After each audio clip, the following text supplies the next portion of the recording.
Greetings, everyone, and welcome once again to another Wednesday night and our edition of the Sports Crib, brought to you by the Sports Crib Network.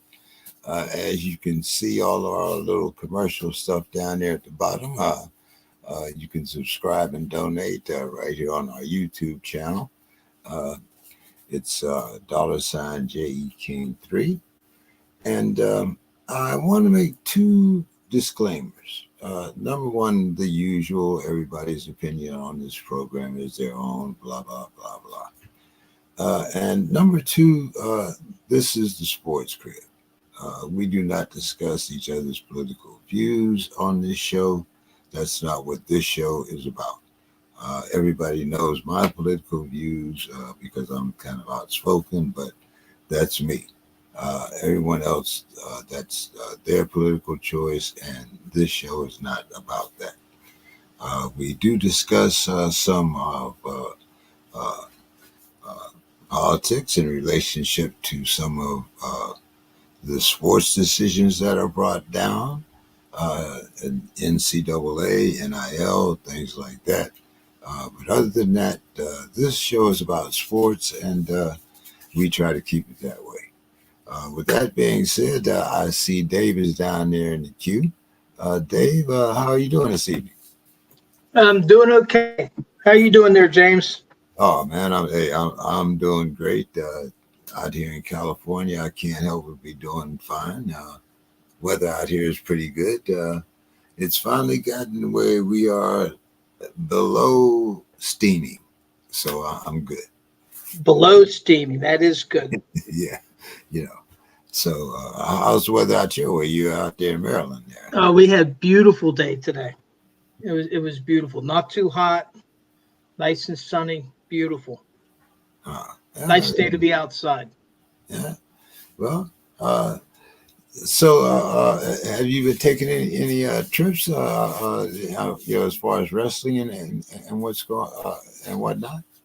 Not any work trips, but and I'll mention it during the show. But I was in Pittsburgh on Sunday, and I'm flying back up tomorrow. Oh, okay. Well, what do we got going for Sue's Corner here? All right, so Sue's Corner.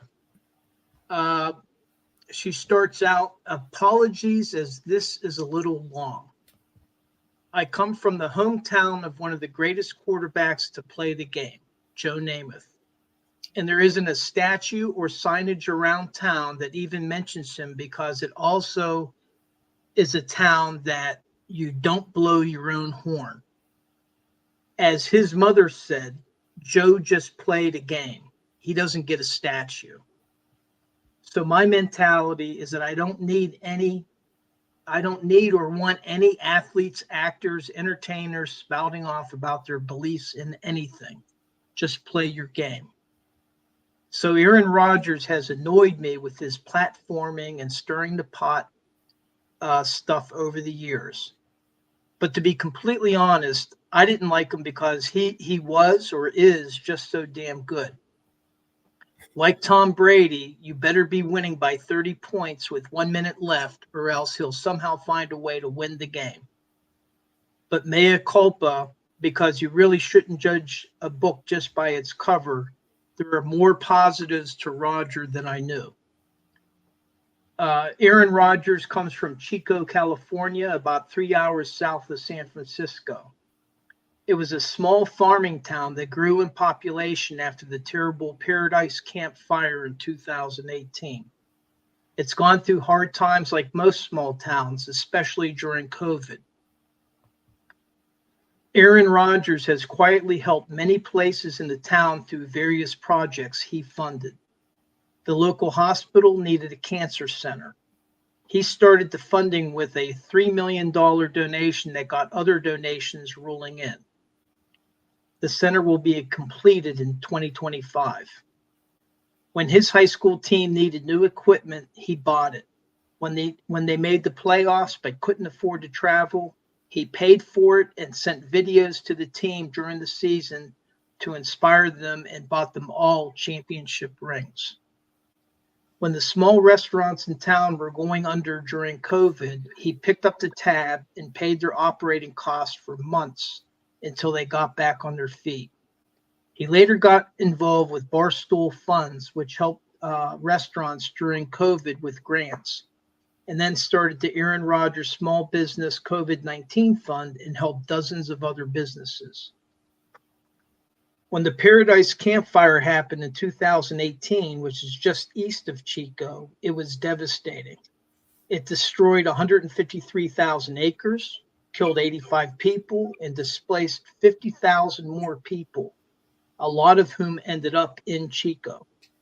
He strategized with the local organization on how to best help and gave an immediate $3 million, but then raised more money and awareness by being on Jeopardy for charity and hosting a celebrity golf tournament to raise more funds. The thing about these good deeds that Rodgers did is threefold. One, I don't care how much money he has, he doesn't have to give any of it away. Some rich people just don't. Secondly, according to everyone he's worked with, he just doesn't send a check. He researches, learns about the problem, and collaborates with whomever is in charge to make the biggest impact. And thirdly, he does all this as quietly as possible. Yes, he has to lend his name to some things because that generates interest and more money coming in. But for the most part, he just does what needs to be done. So my opinion of Rodgers has shifted. He may seem a little wacky at times when he is trying to have this entertainment persona we seem to expect from people these days. But at the core of it, he seems to be a very decent human as well, with a good heart and a true sense of loyalty. But I still don't want to face him as an opposing quarterback. So that's Sue's Corner. That surprised me a little bit today to get that. But I didn't know any of that about Aaron Rodgers. His work in Chico and everything. So that's it's always nice to hear when a professional athlete, and it doesn't have to be a professional athlete, when anybody is giving back to their community. So that was to me a very nice story. Yeah, I will say, and it's not going to stop me from calling him ayahuasca. But being from California, I did know some of his deeds, not to the extent that Sue let me know. So I have kind of maybe softened my stance on him as a human being. I'm glad to know that he does help out, and like you said, he doesn't have to, regardless of how much money he makes or where he's from. He wouldn't be the first one that forgot his roots. So, as far as that part is concerned, Sue, you have shown me another side of Aaron Rodgers.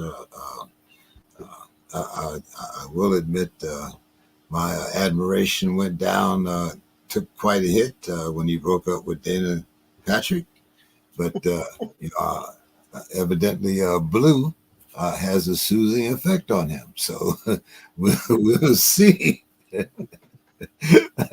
They always say behind every good man there's a woman, right? So I'm going to blame it on the women in his life. Okay.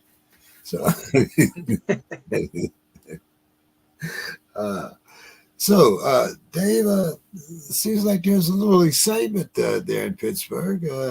We've talked about this young man before, but it seems like now he's ready to break the Pirates rookie strikeout record. What's going on with Paul? Is it Skine or Skins? I think it's Scanes. Scanes. Paul Scanes. And if I'm mispronouncing it, I apologize. But that's the way I understand it's pronounced. Sue will correct me. So yeah, with Skeens, what the record is, it's not their all-time season record for strikeouts, but it's as a rookie. Yeah. And so he has 151 strikeouts. If it were, I wish Bill were on here because he would, or Demetrius, they would be all over this. But um, those 151 strikeouts extrapolate to 257 in a 162 game season. And that's according to the Baseball Reference. Now, that's a lot of strikeouts, but the actuality is that wouldn't even be in the top 80 if you looked at seasons from 1970 until present. And it's like 160, tied for 167 if you follow baseball all the way back to the 1880s.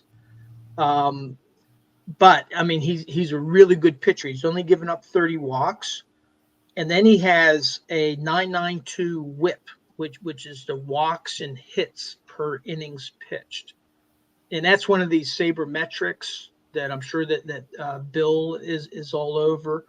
But that indicates what the pitcher is doing. How many batters is he actually giving up? Not errors, but hits that he's given up as well as walks.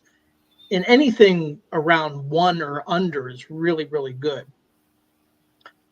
But the fact of the matter, you mentioned a silver lining in your notes. He's the silver lining. He needs help. He's just not getting. He doesn't have the supporting cast. And Do you mean as far as the pitching staff, or do you mean as far as the team putting up runs for him? Both. Putting up runs for him when he's pitching. I mean, actually, he probably would have a few more wins with some of the outings that he's had, but also the relief pitching. Bednar had been their ace reliever. Well, they took him off closing duties. He was pitching so poorly. And but I did go to the Pirates game Sunday, which they won 7-3 over the Nats. Jared Jones gave up 2 early runs, but then he pitched for 7 innings, I think it was. And I guess another silver lining, although he's at the end of his career, is Andrew McCutchen. He now has 20 home runs. That's the 8th season he's done that for the Pirates. The only other Pirate that's ever done that is Willie Stargell, who did it 15 times. McCutchen's up there, though, isn't he? 36, 38, somewhere? He's 37. He's at the end of his career, and he's just playing designated hitter. But it's a nice thing. He's actually 4th all time in the franchise history with home runs. The only people ahead of them are Stargell, of course, Ralph Kiner, and Roberto Clemente. And if McCutchen played next year, he would probably go past Clemente into number 3. So unfortunately, and I'll mention something in my last thoughts, but things right now are not looking bright with Pittsburgh baseball. They've got to do something, because they got a great pitcher, that they've done a lot of drafting, but it's just not showing in the results. Yeah, I thought they had a pretty good farm system at one time. They did, yeah. And they drafted a bunch of pitching, this last year, including when they got Scanes. But it's right now it's just not working out for them. Maybe, here's the silver lining. There's next season. It's always a silver lining. We talked, I think it was just last week when we were talking about Ohtani. Yeah. The 50-50 club. And I don't know if he's in action today, but as of Sunday, I believe I had him down with 19 games left to go, 46-46. Does he make it, Dave? Yeah, and I think he got another home run or stolen base on Monday? Okay. So what I did is I looked at his last 5 games, so that's the latest, and then I extrapolated it out. So if he stays on pace of his last 5 games, he'll end up with 54 home runs and 51 stolen bases. And I'm just hoping that the teams make him earn it, that they don't you know, throw him a gopher, right down the pike, for him to hit it out or let him steal a base. And I'm sure they will. I mean, this isn't high school. Well, that was why I asked you, because, like you said, this is a time when we need Bill or baseball has so many unwritten rules that I don't know what the hell is what. Right. Are they going to pitch to him and put him on base and let him get to 50 bases, but don't take a chance on him getting 50 home runs? Or are they going to pitch to him and like you said, dingers? I mean, is there an unwritten rule here?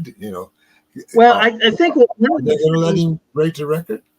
I think one of the things that's important is whomever they're playing, whoever their opponent is, what do they need to have happen? Because if those teams need to win, well, they're going to, depending on what the game situation is, they will pitch to them, or they will, intentionally walk them based on the game situation. But now, if there's a team that's completely out of it, well, where a win or a loss doesn't matter to them, well, I guess that's where the question comes up. But I think Bill or Demetrius would be able to knock those questions out of the park. Yeah. And you, I don't know if you or I follow baseball enough to really get down to the third question, the Rookie of the Year, and that. But do you have some guys in mind here? I think I have a Rookie of the Year. Who else? Cy Young and MVP. Yeah. I did. I took a look at it, and I'll be interested to see how I stack up with Bill and Demetrius. I think Demetrius will like one of my picks. For the MVP, I have Aaron Judge. I mean, okay. He's leading all of Major League Baseball in home runs, RBIs, on-base percentage, and slugging percentage. Yeah. I mean, if he's not the MVP, I don't get it, and maybe there's something that I'm missing there. Yeah, I'm the Yankee guy, so that's good for me. All right, well then I made you happy with that one. Long as it's not the Guardians, we're good. Right. And then for Cy Young, I have Tariq Skubal for the Tigers, and he's like 16-4. He's not a 20-game winner, but he's leading the American League with 208 strikeouts. He's leading the American League with a 9.54 WHIP, which is that walks and hits per innings pitched that I mentioned. And also he has an EIR of 2.53 that leads the AL. And with that 16-4 record, that would be my selection for the Cy Young award. Yeah, and he probably has at least 2 more starts. Right. Yeah. Now for Rookie of the Year, no surprise, I have Scanes. No kidding. But to compare him to Skubal, if Scanes had played a full season, and again, this is from the Baseball Reference that I'm getting this, is that they estimate that if he had played a full 162 game season, he would have 257 strikeouts, which is going to be more than what Skubal has, a 9.92 WHIP, which is a little higher than Skubal's 9.54, but it's still excellent. It's under 1, which is really good, and a 2.10 ERA, which again is better than Skubal's 2.53. So Scanes would be my selection for Rookie of the Year. Okay, all right. So we got a Pirate, a Tiger, and a Yankee. I'm good. All right. Okay. Let's talk a little football here, Dave. Once again, I am rewarded. Notre Dame goes down. And of course, we always talk about, how these little schools are, they're just in it for a paycheck, and we'll see what happens. Well, Northern Illinois upset the apple cart. Now, Northern Illinois, I'm not going to pull a bill here because I don't know the history, but I do. I am a little familiar with Northern Illinois, Delaware, and some of those teams because YSU, Youngstown State, has a history of playing some of these teams. So, and under a coach named Trussell, I believe, we did win a national championship. So, all that being said, Northern Illinois, a team that usually it was a Division II team at one time. But now they're playing with the big boys, and they upset Notre Dame 16-14 on a late field goal. The coach, Thomas Hambrick, he fired up his team saying, we don't need no luck. And that was at halftime, I believe. So, Dave, was this one of those any given Saturday moments?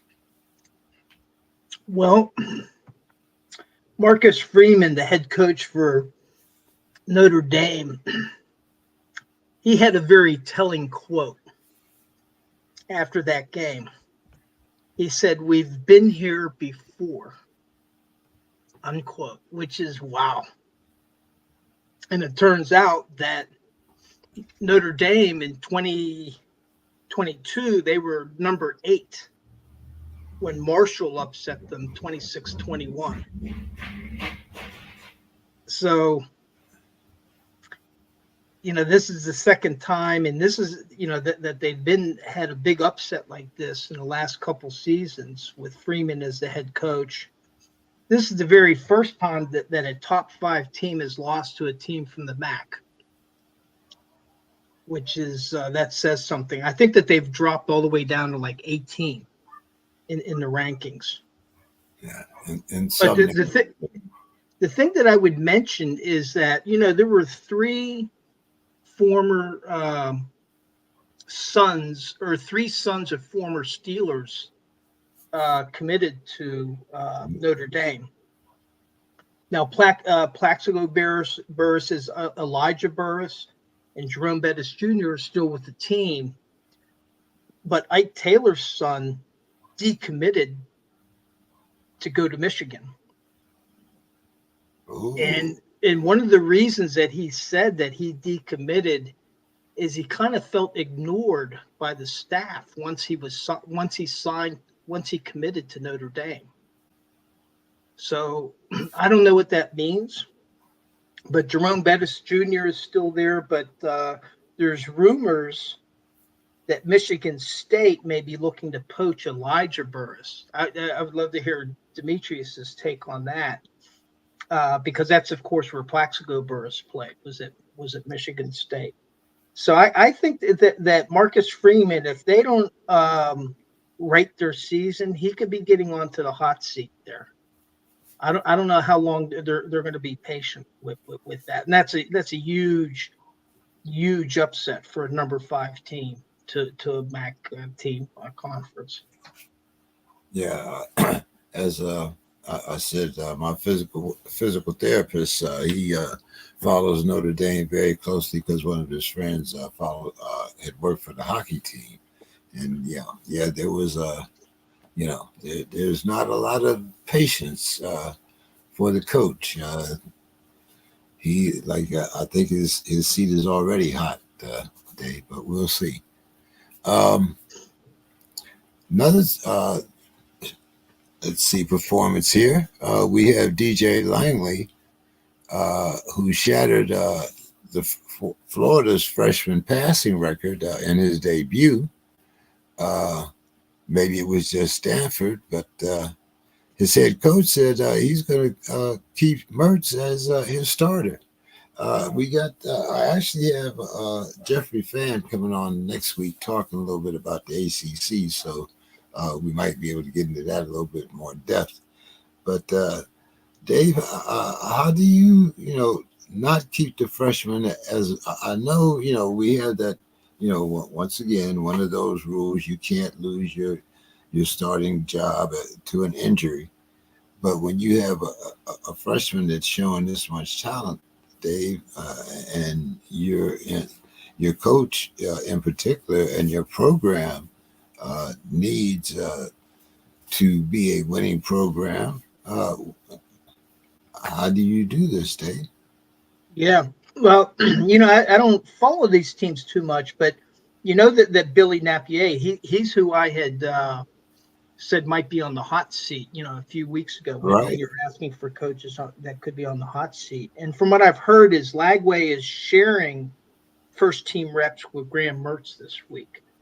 And Graham Mertz is coming off, he was cleared from the concussion protocol. So he's coming back from a concussion.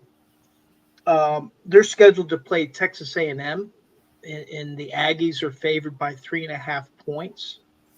So if they have a good showing, whether they go with Lagway or if they go with Mertz, either way, because Lagway had a huge game last week, but it was Samford. I mean, That's yeah. but a good showing against Texas A&M that might actually really help Billy Napier and the team if they can somehow beat A&M. And here's the thing is like, yes, let's say they go back to Mertz. Well, if he's not performing well, you got Lagway that you can put right back in there. And he's coming off a hot hand the previous week. So it'll be interesting what he ultimately chooses to do against A&M. Yeah, it should be interesting. Like you said, you had said that he might be on the hot seat, so we'll see. Especially if this kid looks good against A&M, or if he has to come in and make that play. So that's fine. Um, and let's see what else here. Oh yeah, got to talk to you about some things happened at Pitt. All right. Uh, Pitt fired their athletic director, Heather Lyke, and they cited that they needed someone with a new vision. And well, let's address that first, and then I want to talk about the game. Yeah. Now Heather Lake has been there since 2017. She had been at I think Eastern Michigan before that. And what the chancellor Joan Gable said was, "quote We need a new vision and a new leader of our athletics department." But Heather Lake still had a few months left on her contract.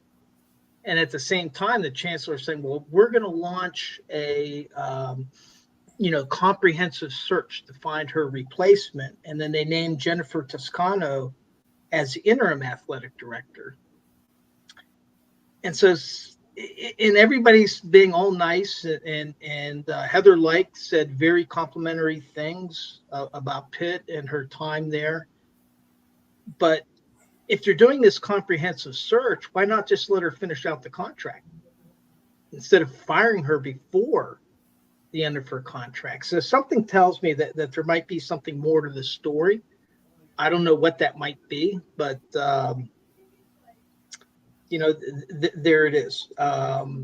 Because she had been kind of credited with kind of revamping Pitt's athletic program, as they transitioned into the ACC.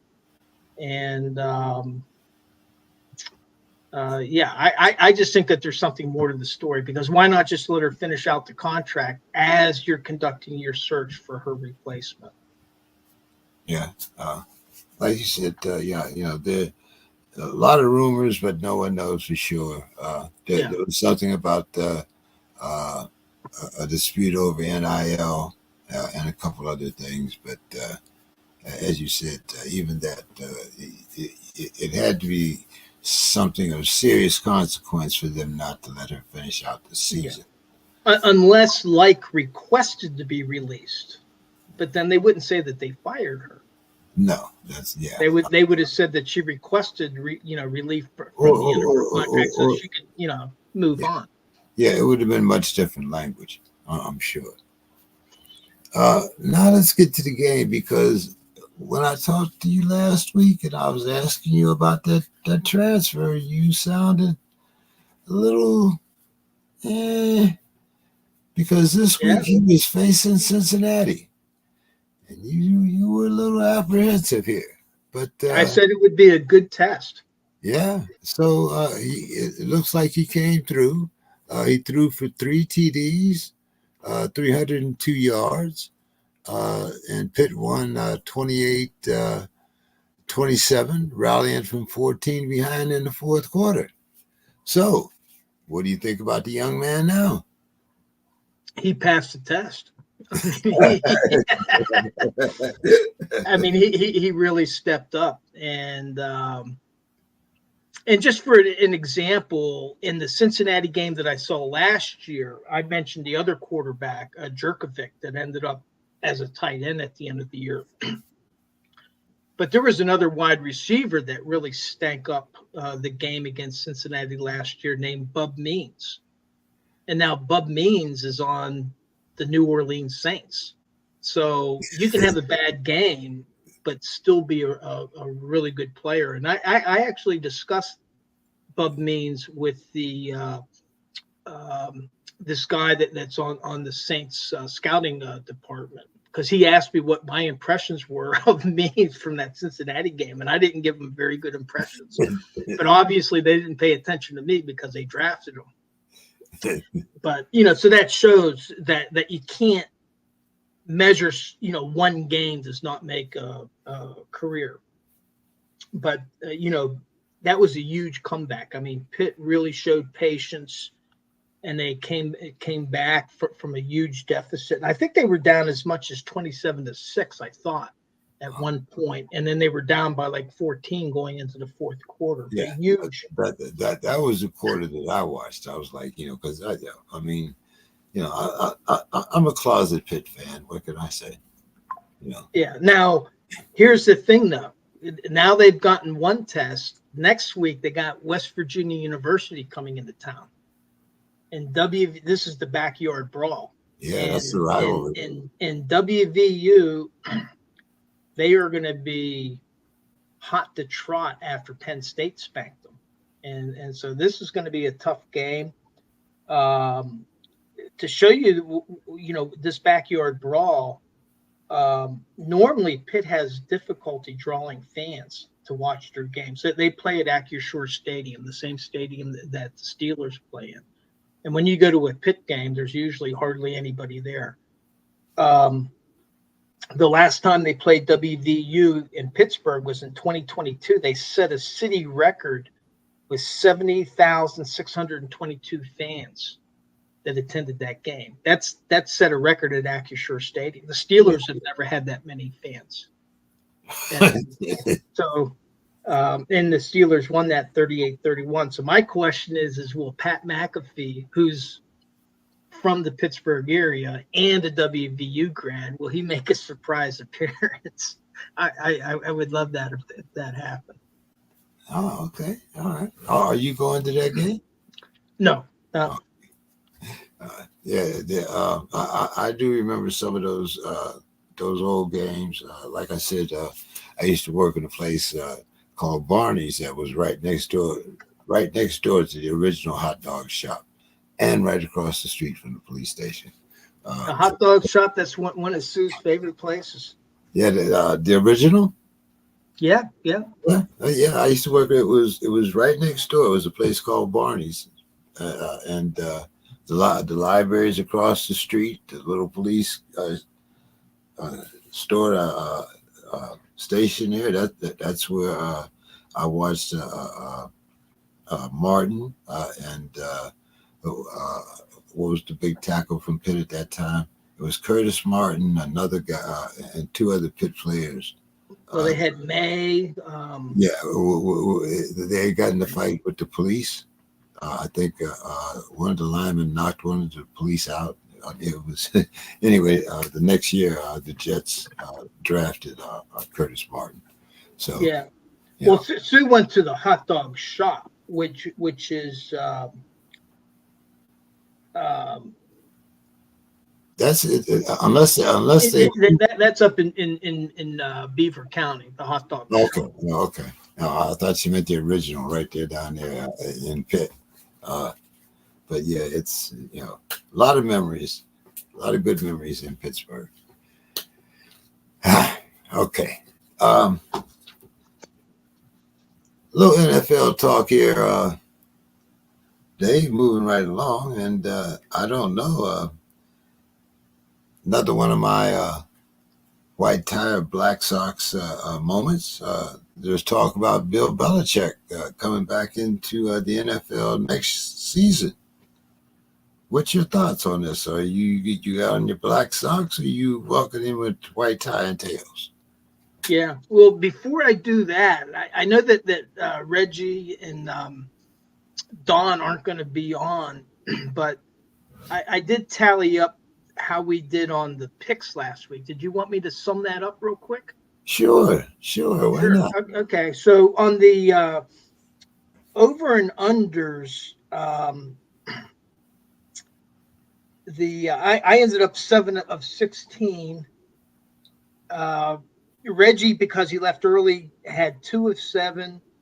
Don had 8 of 16, and then Bill kind of was above everybody with 9 of 16 on the over unders. Those were kind of tough to pick. On the picks, those last 4 games after the 1:00 games, Don and you really came on strong. But Reggie got 3 of 7 correct. Bill had 9 of 16 of the pick'ems correct. I ended up with 10 of 16. Don had 10 of 16. And James, you ended up with 13 of 16 of the correct picks. All right. Of the pick'ems. I think the only games that you missed were on the Jacksonville Dolphins, the Texans Colts, and the Giants and Vikings. Those were the only 3 that you missed. But that was a really, really good job. Hey, thank you. I gotta remember that. I try. So with Bill Belichick, I think time's running out for him, and he's a football junkie, and he's immersed in football history. I mean, if you ever listen to Bill Belichick, it could be something as simple as tell me the history of timeouts in the NFL, and he could probably rattle on off the top of his head for 45 minutes about how timeouts came to be in the NFL and go through the entire history of it. So, and also when Tom Brady was there, he used to always run up the score. If the Patriots were winning 35-14 in the fourth quarter, well, in Pittsburgh, what Bill Cowher would do. He'd be handing off the ball to Jerome Bettis, right? Eat up the clock. No, not Bill Belichick. He kept the pedal to the metal. He would have Tom Brady throwing touchdown passes, even with a 35-14 lead, so that they would win 42-14. And what Belichick knew, everybody would kind of complain about that, but he knew that people's memories are short. People would forget about that. But all of those records stay in the record book. So a part of that, Tom Brady is the GOAT. I'm not saying he's not the GOAT, but his records were padded. He didn't pad them. Bill Belichick helped him pad it by always playing hard right up to the final whistle. And the reason I'm bringing this up is because right now Bill Belichick is 3rd place on the all-time wins record. He's behind George Halas, who has 318 career wins, and Don Shula with 328. But Belichick is 72 now. So Father Time is the sand is running out of the clock for him. And in order to pass George Halas, he would probably need 2 seasons. He needs 16 wins in order to catch George Halas. Doable if he signs with another team next year and maybe stays for 2 or 3 seasons. Doubtful that he can catch Don Shula. That would probably take him 4 more seasons in order to get past Don Shula. But I think that's what Belichick wants to do. He wants to up himself in the record book. The problem is he's 72, and the oldest NFL coach that there's ever been might surprise some people. Probably Bill would know, but it's actually Romeo Crennel, who was 73 when he was named the interim coach of the Texans back in 2020. Yeah. So he passed George Halas, who was 72 when he retired in 1967. So those are the 2 oldest coaches, so that if Belichick did come back, then he would be the oldest ever head coach in the NFL. So we'll see if a team takes a flyer on him. You never know. And we talked last week about him getting in the Hall of Fame early. So they're setting a lot of things up for Bill. We'll see what happens here. But Tom Brady made his broadcasting debut on Fox. What did you think? I would rather listen to Bill Belichick. I mean, Tom Brady, he's great. And then the thing is give him some time. I know, like when Ben Roethlisberger, he started a podcast last year, and the first couple were painful to watch, but over time he got better and better and better. And one thing we know about Tom Brady is he works to perfect his craft. So let's see how Tom Brady sounds, mid-season. And I bet you if you compare it, he might be a little bit better, but he just seems kind of boring to me. Okay, all right. Okay, so let's get into I didn't send our usual predictions, but I do have them from DraftKings. So, but let's get into a little meat here, because the season started off for me. I was ecstatic. I'm glad probably that the Ravens wide receiver shoe size is 2 sizes bigger than mine. I wear a size 11. It would have probably been a touchdown for me, but luckily for my picks and for my psyche, the Ravens go down by inches. The Chiefs rookie, Xavier Worthy, proved his worth on his first touchdown of the season, 21 yards rushing. And then he finished the game with 2 receptions and 43 yards and another TD. Good start for the Chiefs, but what do you think? Well, first of all, I think that the toe was in bounds. And if he were barefoot, that would have been a touchdown. I think it was just the very tip of the shoe that was out of bounds. And if he wore a size 11, he'd have been in there. Exactly. But I think his toe was actually in bounds. But I mean, for me, that was actually a great game. That was one of the better games of week 1. That was I thought it was a well-played game. One of the things that I noted in there, though, is that the Chiefs got away with a penalty where Steve Spagnuolo, the defensive coordinator, called a timeout during a critical stage, and the Chiefs were given a timeout. Well, the only problem with that is only on the sideline, only the head coach is allowed to make a timeout. That was a mistake by the officiating crew. But they were allowed to continue. Personally, I think only players should be able to call timeouts. I think timeouts should have to be called by players that are on the field of play. But that was a great game. I think both the Ravens and the Chiefs demonstrated that they're both going to be forces to be reckoned with this season if they both stay healthy. If you lose to Mahomes or if you lose to Lamar Jackson, well, then all bets are off. But two very good teams. Yeah. But as I said, I was satisfied with the outcome. So, Oh yeah, absolutely. It doesn't matter, what the record of the other teams is, as long as we're in first place.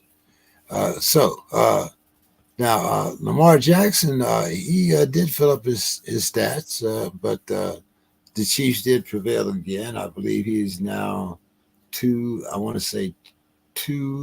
wins, 5 losses against the Chiefs. Might be wrong there, but I know I'm pretty close. Let's see. He had. Is he better against the Chiefs than he is the Steelers? Yeah. I think Lamar Jackson's only beaten the Steelers once. Yeah. And he's only one more better against the Chiefs. But he threw 41 passes, completed 26 for a passing TD. He had 16 rushes for another 122 yards. And tight end Likely, he made a strong contribution also with 9 catches on 12 targets and a TD. Are the Ravens just Chiefs bitten and Steeler bitten, I guess? Yeah, they're a good team, and there was some question. Mark Andrews isn't fully ready. Well, you got Isaiah Likely, and that's what happens with good organizations. They lose a key player, or a key player is not as good as they were, and then all of a sudden, the next man up is coming up and performing, and that's what they demonstrated. That they're a good organization. I hate to say it, but they are a good organization. Yeah. You got to give them credit. Even if I call them the Ratbirds, still got to give them credit. Eagles take care of business at home with their home opener, despite a close 34-29 victory over the Packers. Their new acquisition, Saquon Barkley, had 3 rushing TDs in his debut. But what's your thoughts on the Eagles? Yeah, was this the Friday game? Yes. Yeah, I didn't watch it to the end. I was bored by it. It just seemed to like lack defense. But 34-29. Well, certainly can beat the over under, right? Oh yeah, way over. But I mean, who I got to give credit, Saquon Barkley. I don't think any of us predicted that he'd be over 100 yards rushing, and he. I asked the question, remember? What's that? Remember, I asked that question. Remember? Yeah, that was a question last week, and I don't think any of us took the. I would have to look back at my notes, but I don't think any of us took him to be over, and but he had a strong game, and if he can continue to perform like that, this may help. Because people were saying, well, the Eagles aren't going to be as strong as they were. They've kind of taken a step back, and then there was questions about their secondary. I kind of brought that up, and I was not impressed with their defense, but their offense, as Saquon Barkley can continue on this track. The NFC East, I think that they have a shot at taking it. Yeah, we'll definitely see. Packers wide receiver Jalen Reed, he got the Eagles. You mentioned that secondary. He scorched them for 2 touchdowns, including a 70-yarder. But also the quarterback, Love, got hurt late in the game. Any concerns? Yeah, when you lose your quarterback like that, of course that was at the end of the game. Now, what's being reported is that he has an MCL sprain, and so initially they were saying that he would probably be out 3 to 6 weeks. So he didn't have a tear. He's not out for the season. So he's going to be back this season. Now the question is when, because Green Bay needs Jordan Love. And now there's some talks that he might only be out a couple weeks. I would be surprised, but I would kind of bank on him being out 3 to 6 weeks, which is pretty big. And Green Bay is going to have to rally to try to, try to at least win, one of those games in the interim, while he's out. And I just wanted to take a quick look at the Packers schedule. So looking at the Packers schedule, they got the Colts coming up next at home, and then the Tennessee Vikings, or the Tennessee Titans, and then the Vikings. So that's, the Colts are a pretty tough team. But if they could win at least, one of those games, maybe the Tennessee game, Vikings are pretty tough.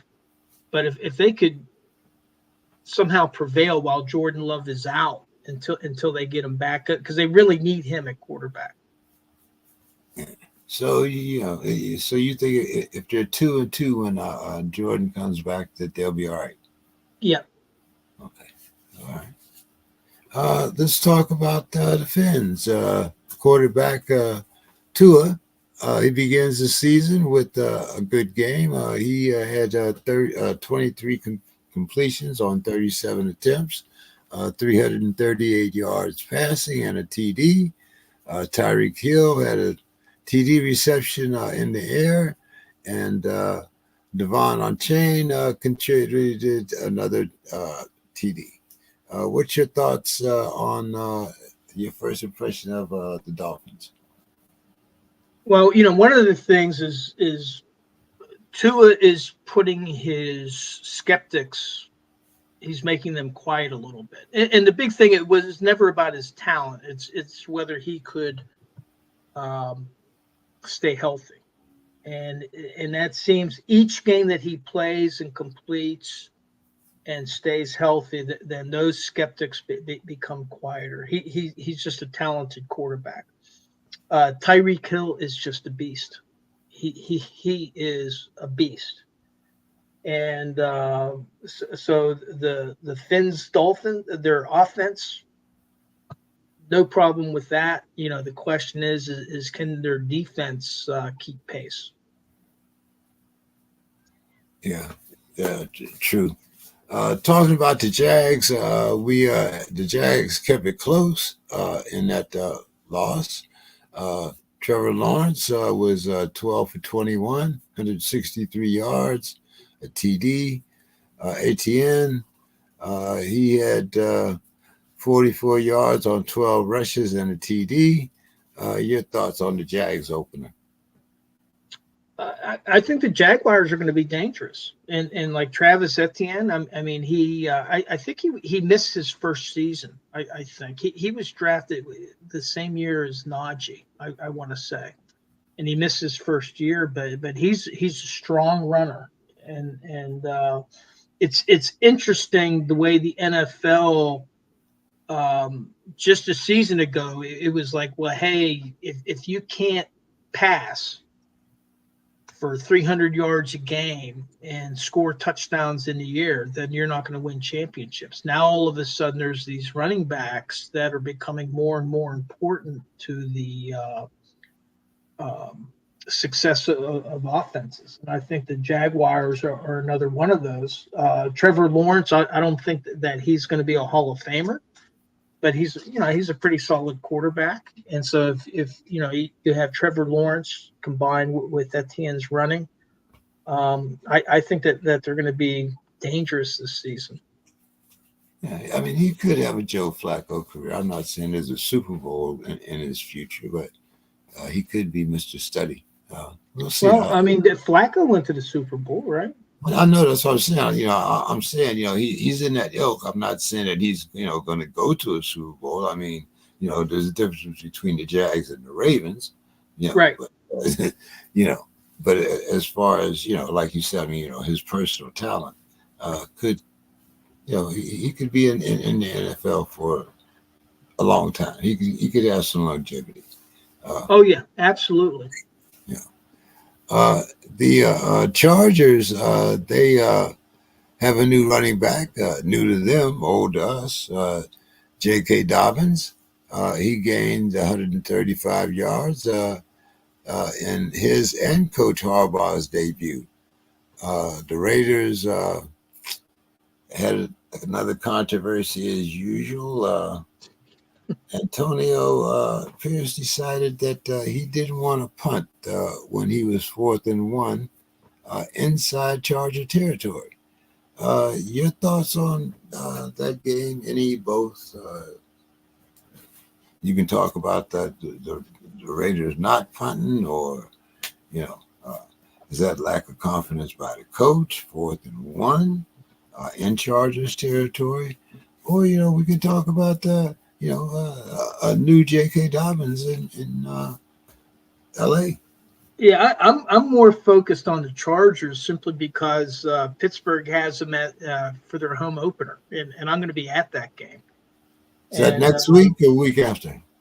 No, the week after. Pittsburgh going to Denver first, and okay. then the week after, then they got the Chargers at home. And here's the thing. I mean, Cowboys at home, or was that an away game? What's that? The Cowboys. That's right after the. That's Chargers. A home game. That's a home game for the Steelers. Oh, okay, all right. And another big game, but I've never really liked the Harbaugh brothers. To me, they're crybabies. I know that in Sue's Corner, she talked about John Harbaugh a bit, but the thing is with these two guys, and now Jim Harbaugh coming back from the NCAA back to the NFL, crybabies or not, they are very good coaches, very, very competitive, very good coaches. They know how to get their team up for games. And so I think that the Chargers are a playoff-bound team this year. They missed the playoffs last year, but they were in the playoffs the year before, and then they still have a lot of the weapons that they had 2 seasons ago. And I think having Harbaugh as a coach may help put them over the top. Dobbins, he was with the Ravens. He had gotten hurt there. That was the season when they got the Baltimore's roster was devastated with injuries. But he's a good, hard-running back. I'm a little bit concerned about this the Steelers home opener, because I think the Chargers are going to be a playoff team this year. Oh, okay. Well, yeah, I still say we have to come out of this break 6-2. I'm hoping the Chargers are among that 6 rather than the 2. So we'll see. Once again, I have all these. Mr. Scott has given me all these little nicknames that I kind of like him. So, a rusty Mr. Massage has 2 interceptions as the Clowns' offense looks like a circus. That vaulted D gave up 33 points in their home opener. What did you think about the Clowns' performance? They really, really look bad. I mean, Dallas looked good, but it's like there was no offensive line for Cleveland. And I talked to a buddy of mine that's a is from Cleveland, lifelong Cleveland's fan, and he said, "Well, they got problem. They don't have tackles. They don't have people that can protect the quarterback." But even so, even when Watson was able to rule out, some of his passes and decision making just seemed pathetic. And he took the sack on the one play, and it's like, well, throw the ball away. But then there was others. It looked like he had a receiver open on the sideline, and the ball sailed 10 feet over the receiver's head. Now, was Watson throwing the ball away, or was he trying to get it to that receiver? I don't know. But right now, this is bad. They're in disarray, and then the Cowboys just rolled over. Initially, it looked like Cleveland's defense. They hit Dak Prescott, I think, on the opening drive, and it looked like they were going to have a stout game, but the Cowboys ended up rolling over their defense. And the problem is that they owe $180 million still to pay Deshaun Watson. And now there's a new allegation out there, and I did read at least one article where Cleveland might try to get out of that contract using that allegation as leverage. Yeah. But to me, I don't think that they should be allowed out of it, because they went into it knowing what the situation is. And so, they should have to honor that contract. But of course, I'm saying that as a Steelers fan. But they're. I know that Watson, I think, vowed to have a faster start the next time, but I don't see how. If you don't have a line protecting you, and then you're making poor decisions, I don't know. He's not the. I think the prop last week was him gaining 70 yards rushing. 75. He doesn't have it. These defensive linemen are as fast, if not faster, than he is now. Yeah. Well, hey, like you said, they went into that contract with eyes wide shut. So, hey, that's on them. The Saints start the season with a 47-10 trouncing of the Panthers. Saints quarterback Derek Carr. Wow, I still like David for some reason. But anyway, Derek Carr was 19 to 23 passes, 200 yards, and 3 TDs. Kamara, he had 85 yards on 15 carries. Nothing to see here. It's the Panthers. What do you think? Well, the Saints are a good team. I think that the Saints and the Bucs are probably favorites in their division, with perhaps Atlanta sneaking up on people. I think Carolina is going to be the also-rans. I'll be surprised if Carolina has more than 6 or 7 wins. That's what I'm calling for them. But this was not a really. This next game in Dallas, that's going to be a good test for the Saints. Let's see how they got Dallas, and then they got the Eagles, and then after the Eagles, they go up against their division rival Atlanta. So let's see what happens in those 3 games. I don't think that the Panthers was a good test. Well, you kind of answered the second question, which was about the Panthers quarterback, Bryce Young. He started out, his first pass was an interception. I asked you how many games did you think the Panthers would win this season? You said 6 or 7. Yeah. So let's move on to the Bucs. Baker Mayfield celebrates opening day with the 37-20 win over the Commanders. He was 24 of 30, 289 yards passing, 4 TDs.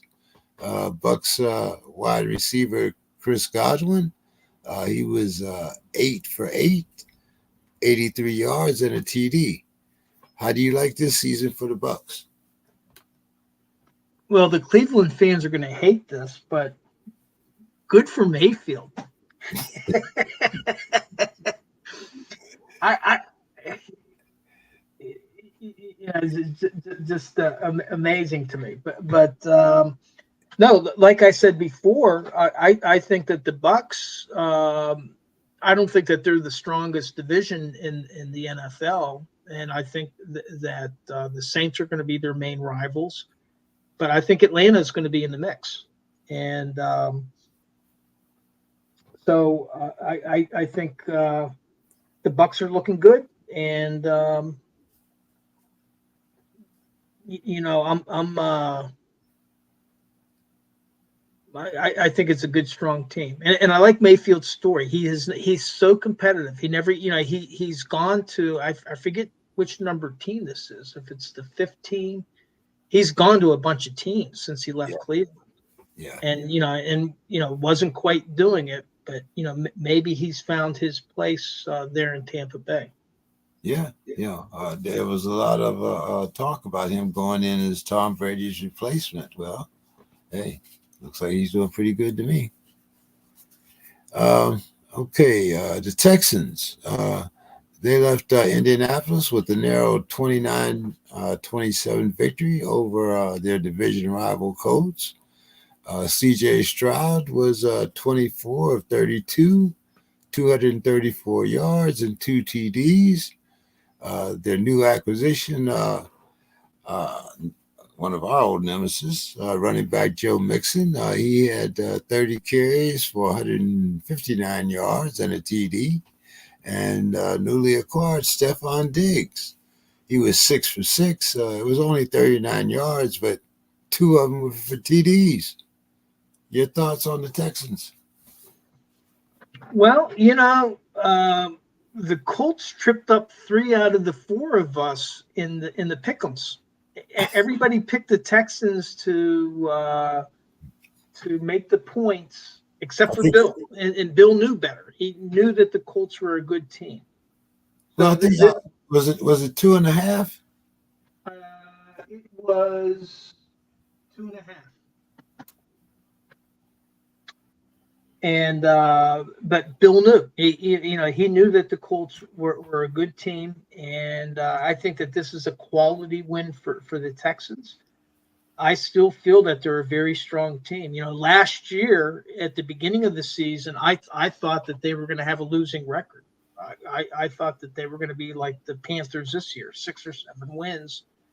They had injuries to their offensive line. They had Kendrick Green, who had been maligned in Pittsburgh, that became a starting guard. And then they just came together. And then they got even stronger through acquisitions such as Joe Mixon this year. So and Stephon Diggs. So I think this was a quality win, and despite the closeness, the Colts are good. And my opinion of the Texans hasn't changed. They're a good team, as well as the Colts are good as well. I'm going to backtrack here and talk a little bit about the Commanders because they started their rookie quarterback Jalen Daniels. He was 17 for 24, 184 yards. And he was also the leading rusher for the Commanders, 88 yards for 16 carries, and the leading scorer with 2 TDs. What did you think of Jalen Daniels' performance? Well, he's a rookie, so I mean, hey, he's. I don't have a lot of expectations for a rookie quarterback in their first game, and he did very, very well. I think a lot of this was after Saints. The Bucs had taken a lead, so a lot of this was catch up. But he did well. But then I talked to a buddy of mine that's a longtime Washington fan. Kind of was a fan. His family had season tickets since the early 1960s, and then they sold him during the Dan Snyder era. And he was not impressed. And his view was that, hey, Daniels is mobile. He can run, but is he going to win any games with his arm? And he was not impressed. And as we were talking, I pointed out, well, they got new ownership, they have a new coach, and he was like saying, hey, it's only been a year or so. And so I think what they're trying to do is they're still trying to wash off the stench of the Dan Snyder era there in Washington. So I think that they'll probably have like a 500 season this year. But it's going to be another year or two, before they're back to their winning ways. Oh, okay. I see Mr. Scott is here. Is that a Vikings hat? No, what this is. Okay. This is, I went to an alma mater, Mankato State, where I was honored as a distinguished alumni.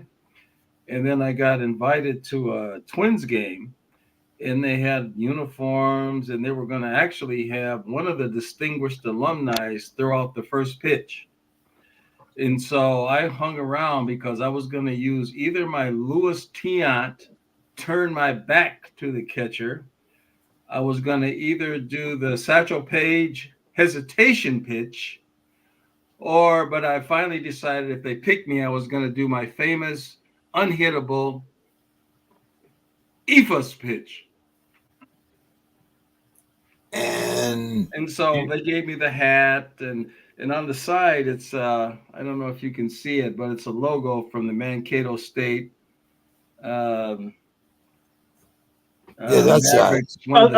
Other side, Anthony. I think it's that side. Yeah. There you go. There it is. Okay. Yeah, the bull. Is that a bull or a longhorn? It's the Mavericks. They call the Mavericks. Okay. Yeah, Okay. I mean, this is where what was the guy who used to play on the Vikings?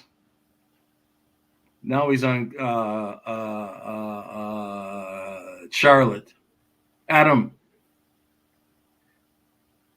Okay. Which one? God, why I can't think of his name? Adam. He came from Mankato. He was a great receiver for the Vikings. So yeah, that's what the hat is. It's okay. Congratulations, Anthony. Yeah, it was great being a honored alumni. Who would have thought it when I went there at 17 years old? I mean that bet would have just probably lasted you for generations if you made that. Bet $2 on Mr. Scott and live. Adam Thielen. That's what I'm thinking of. Oh, Thielen. Okay. Adam Thielen. Yes, he's a Mankato Maverick. Yes. Oh, all right. Okay. See, once again, we needed Bill here. I'm for sure he knows his middle name also. Anyway, we were getting down to the NFL here, and you must have known that we were getting close, but I'm going to make you go back and where'd he go? Oh, there he is. I had my finger on that button. So, Mr. Scott, we were talking about the Colts game here. I want to start with that one. What did you think about the Colts' 2-point victory over Indianapolis? We had, of course, where did I have here? Let me get down here. Okay, we had C.J. Stroud. He was 24 for 32, 234 yards and 2 TDs. Mixon, new acquisition. He had 30 carries for 159 yards and a TD. And Stephon Diggs, that guy they got from the Bills. And formerly Viking, disgruntled. He was disgruntled. So he was disgruntled in Buffalo, so he worked his way out of there too. But he had 6 catches on 6 targets, only 33 yards, but he had 2 touchdowns. What did you think about those Texans, Mr. Scott? Oh, I like them. I like them a lot. I like C.J. Stroud. The Diggs thing, boy, that's if he gets unhappy, if he's not getting the ball. I mean, he's happy now. He got a couple of touchdowns, so that's what you want to do. But they used to say that when Chris Carter came here, the old coach Jerry Burns said, all he does is catch touchdowns, as if that was a knock, And so I, I love C.J. Stroud. I like Houston. I like them a lot. Yeah. Okay. What did you think about we had Baker Mayfield? He had a solid opener. He beat up on the Commanders 37-20. But he was 24 for 30, 289 yards, 4 touchdowns. Yeah. Godwin had 8 catches on 8 targets, 83 yards, and a TD. How do you like the Bucks this season? I like them. I mean, they're just making Mr. Massage. Oh God, the Cleveland is just in total disarray. The fans are just. I'm gonna bring you back to Mr. Massage. Yeah, but I'm just saying, I know you wanted to talk about Baker is doing a great job. He should have stayed where he was. He was a top draft pick. Build him around. Did you freeze on me? Yeah, he just dropped off. Did he drop off or did I kick him? No, I didn't kick him out this time. It says his device is not connected.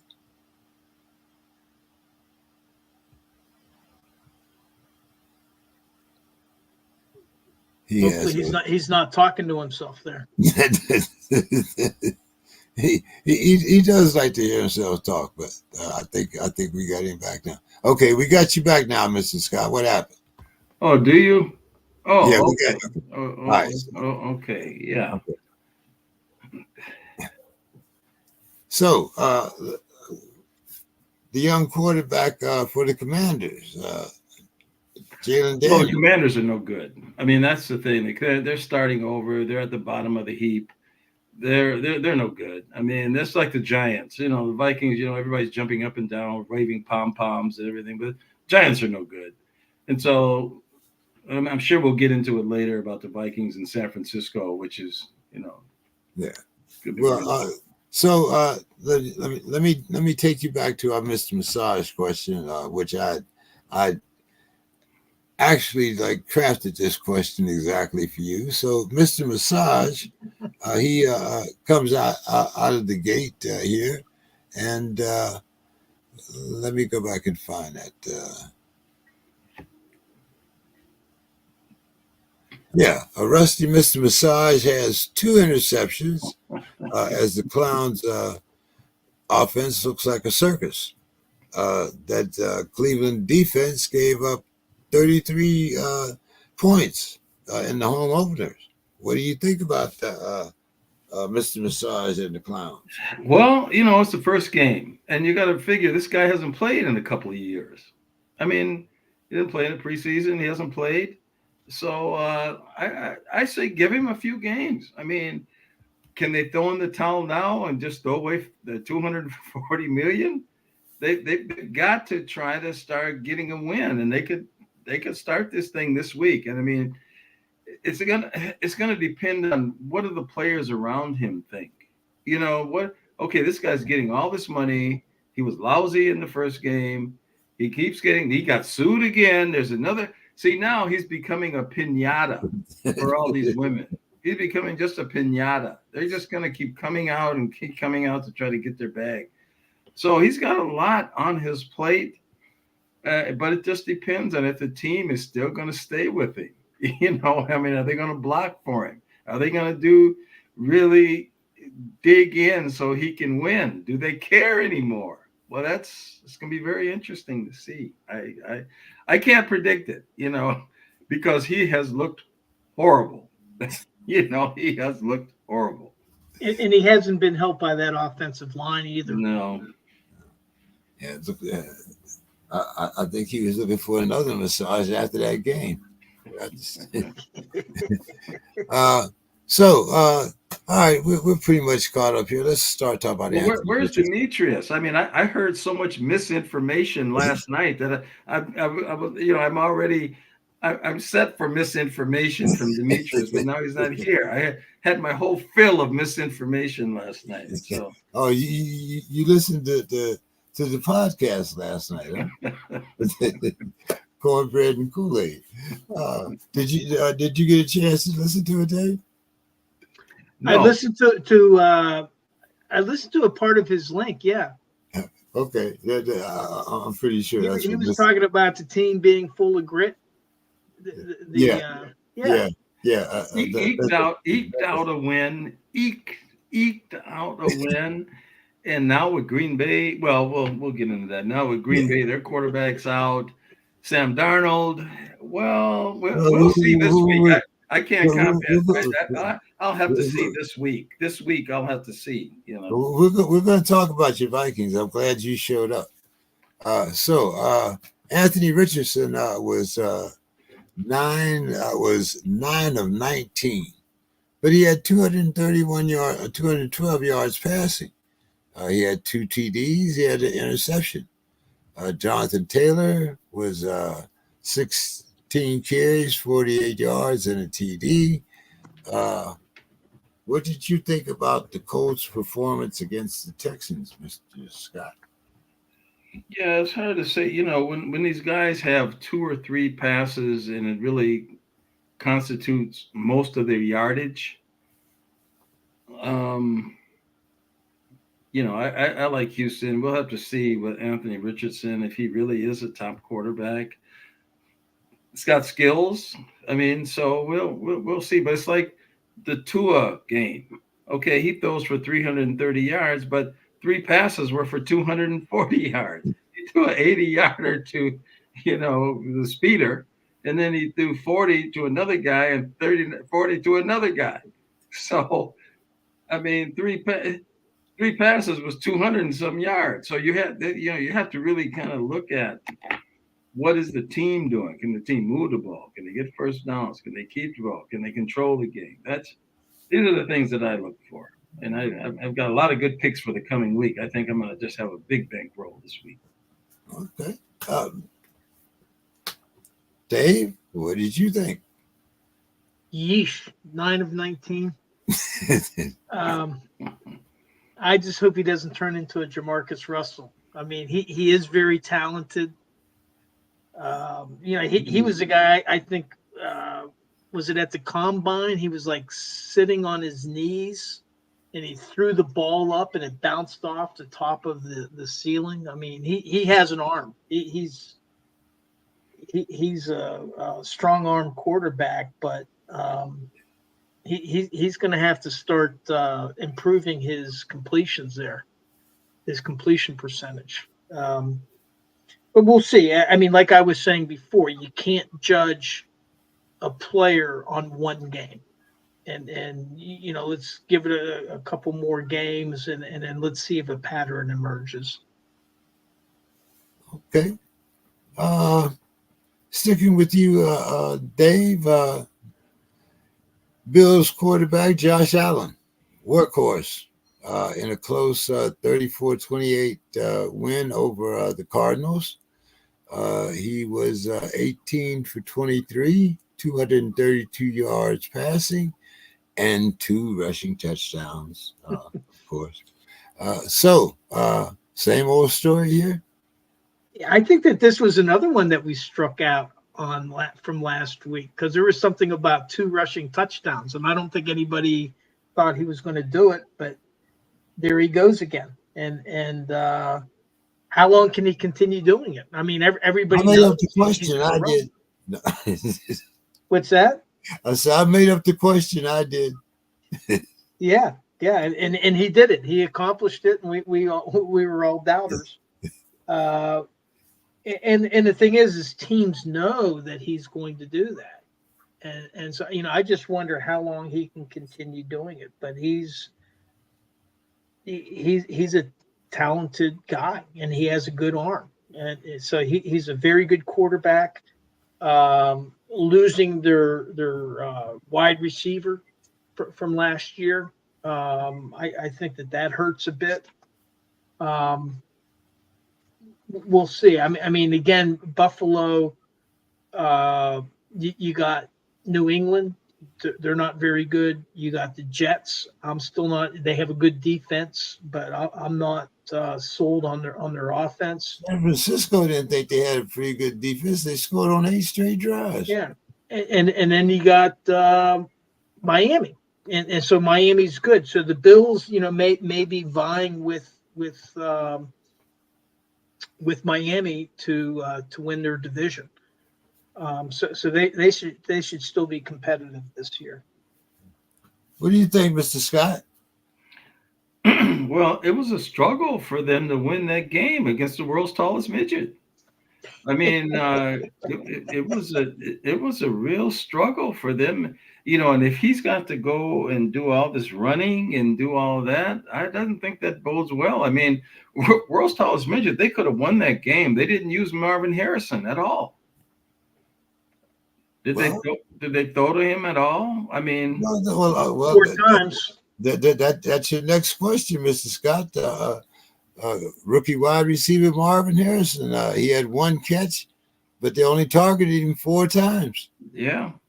So that I don't understand. I mean, I thought they were going to win that game. Actually, I mean, I got a chance to watch a lot of that game, and I thought that Arizona, even though world's tallest midget, his stats as far as passing stats weren't that good, but that's part of their game I think they need to work on. If they've got Marvin Harrison Jr., boy, that's and throw 4 targets. Boy, I don't understand that. I don't get that. What do you say, Dave? Welcome to the big leagues, huh? Yeah, I mean, the thing is with Marvin Harrison, and I think I mentioned this last week, is he's not sneaking up on anybody. He came in with a lot of hoopla, and I think wasn't he the highest drafted non-quarterback in the draft? And so, yeah, the defense was going to scheme him out of that game. They weren't going to let this guy take over the game. So it may be that the reason he only got 4 targets, they might have wanted to pass more to him, but he just might not have been open. And again, first game, he's got to adjust to the speed of the game. He has to adjust to the quality of NFL defensive backs. He's not playing against, college defensive backs anymore. And so I think, again, first game, I think he's going to get plenty of more targets. I think that he'll have some stats, but I don't know that he's going to lead the league in anything, simply because he's not going to sneak up on anybody. Okay. It's not like he's like a 3rd round pick, that people aren't like focused on, and that he has other receivers to really take the heat off of him. He's going to be the one that other teams' defensive coordinators are going to scheme to keep out of the game. Okay. Dave, will the real Pats please stand up? The running back Ramadi Stevenson has 25 carries for 120 yards and a TD. But Dave, was this one of those, blind squirrel victories? Even a blind squirrel finds a nut sometimes. What do you think? Thank you, New England. Took down the Bengals. I love it. And plus, they're playing the Seahawks next, and I think I would love to hear Bo's take on that game. And then they have the Jets. I mean, could they possibly start the season 3-0? 3-0.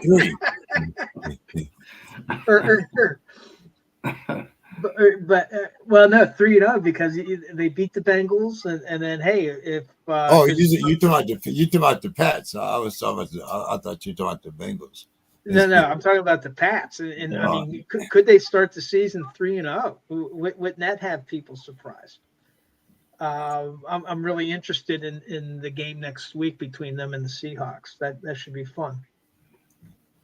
What's your thoughts there, Mr. Scott? Yeah, I thought New England was no good. I mean, that was all the coming into the season. Everybody said they were no good. And to beat, a Cincinnati team who we thought, had some juice. We'll see. They must have some defense. I didn't look too much at that game, but that was a surprise. And Yeah. like Dave was saying with the schedule, boy, it might be worth taking a flyer on them on my underdog tickets. I don't know. Okay, Mr. Scott, what were your immediate thoughts when you heard that 49ers running back McCaffrey was out of the game? Just your first thoughts when you thought that McCaffrey was out of it, when you The knew first McCaffrey. thought was, what are they going to do? Is this going to be a passing thing now? Are they going to go to Ayuk and try to hit the tight end? But then all of a sudden, this running back comes out of nowhere. Well, let me tell you what happened, Mr. Scott. We had a running back named Mason that said no problem. He carried the ball for 147 yards on 28 touches. But who knew? Who knew that? Who knew? Then, wait a minute, hold it. That wasn't all. The 49ers kicker had 5 field goals. And if that wasn't enough, the 49ers scored on 8 straight scoring drives. And then Brock Purdy, he completes 19 out of 28 passes for 231 yards. Damn, what else you want to happen to the, look like they did all right without McCaffrey for me. Yeah, but that was a surprise. I mean, I was basically shocked. I hadn't heard of Mason. I had no been with idea. him for 3 years. But yeah, he hadn't been a 100-yard. He never got a chance to really do that much. So you really didn't really know. So no, I was surprised. What'd you think, Dave? Well, my big takeaway from this is that San Francisco is still loaded, and here's the thing: is people talk about Brock Purdy, he's just a system quarterback, and maybe some of McCaffrey's success because he's older now. He's not a young guy, but the thing is where does a defensive coordinator begin to try to stop this team? You got Kittle at tight end. You got the wide receivers coming out the yin yang. So losing McCutcheon, it's kind of like having this Mason in there. Well, maybe they didn't focus so much on him. Now, next game, teams might be paying more attention to him, but I just see San Francisco as a very loaded team, and just like last year when in their the opener against Pittsburgh, I mean they just punched Pittsburgh in the mouth, just punched them in the mouth. And Kyle Shanahan, he's shown that he can have a team ready to start the season, and that's exactly dominant performance this year. They put on a dominant performance last year against the Steelers. And I'll just say they're loaded. Dave, not yet's quarterback Ayahuasca, he had 13 completions on 21 tries, 167 yards, 1 TD and 1 interception. Wide receiver Lazard, he had 6 catches on 9 targets for 88 yards and 2 TDs. Dave, more questions than answers for the head coach Saleh? Well, I tell you, I didn't watch all the game, but I saw a couple plays, and I was specifically wanting to watch Rodgers behind center because I'm one of the ones that said I don't know that he's going to survive the season, and but he survived. He seems serviceable. I mean, but not the Aaron Rodgers that we remember. But the Jets, their strength was supposed to be that defense, and they got rolled. And now again, I mean, it was San Francisco. Pittsburgh ended up with a pretty good defense last year, and San Francisco ruled the Steelers' defense last year. So I don't know if this is an anomaly, but if their defense does not perform, it's going to be a very long season for the Jets. And one thing I wanted to back up one thing, back to the Bengals Patriots game. One of the questions I have is, watching a bit of that game, it just seemed like Joe Burrow kept on going to his throwing elbow, and that's the one that he hurt. So I'm just wondering, how is Joe Burrow's elbow going to be this season? I don't know if that's impacting his passing or not, but that's something that I would pay attention to, is to watch, because it was just interesting. You would watch him, and then he would just kind of like grab his elbow, and even one time he was on the bench and he went to pick up a water bottle, and he kind of winced and went to that elbow. So I don't think he's 100%. Okay, we'll just have to see here. Mr. Scott, what did you think about the Jets or the not yet? Boy, Rodgers, he got Lazard. That's another safety blanket from Green Bay. Is Randall Cobb there too? Is he? I thought he was on the team too, but He was there last year. I'm not sure if he's there this year. I didn't look up there. And then Russ, he didn't play last year. I mean, so that's we'll have to see in the coming games. And like they were saying, their defense was supposed to be their strong point. And so, I mean, you would think then if their defense was good, they could run the ball. And then Rodgers would be a reasonable facsimile of his former self in the Green Bay. I mean, I think they could be all right. So it's early.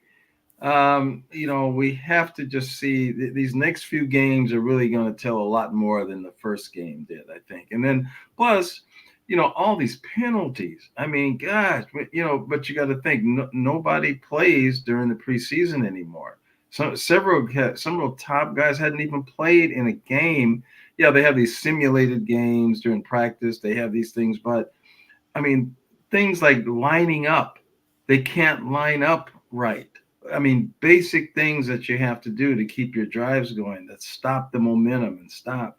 So let's get into this thing a little bit, and they're trying to protect these guys that are getting paid all this money. They don't want guys to go right down like Rodgers did last year on the first play. I don't think I've seen that in a while.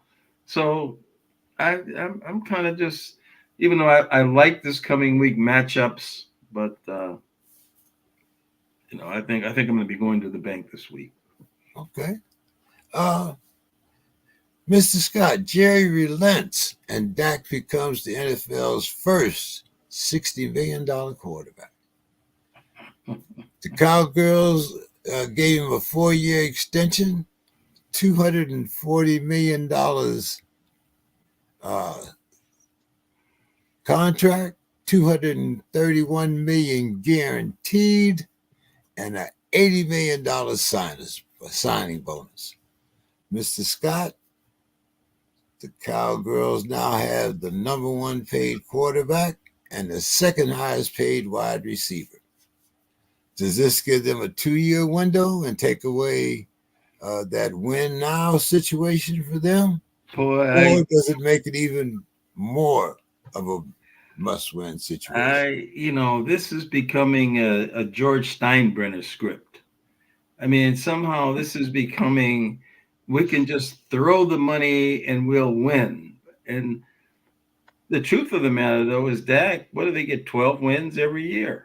I mean, they go to the playoffs every year, 12 wins every year.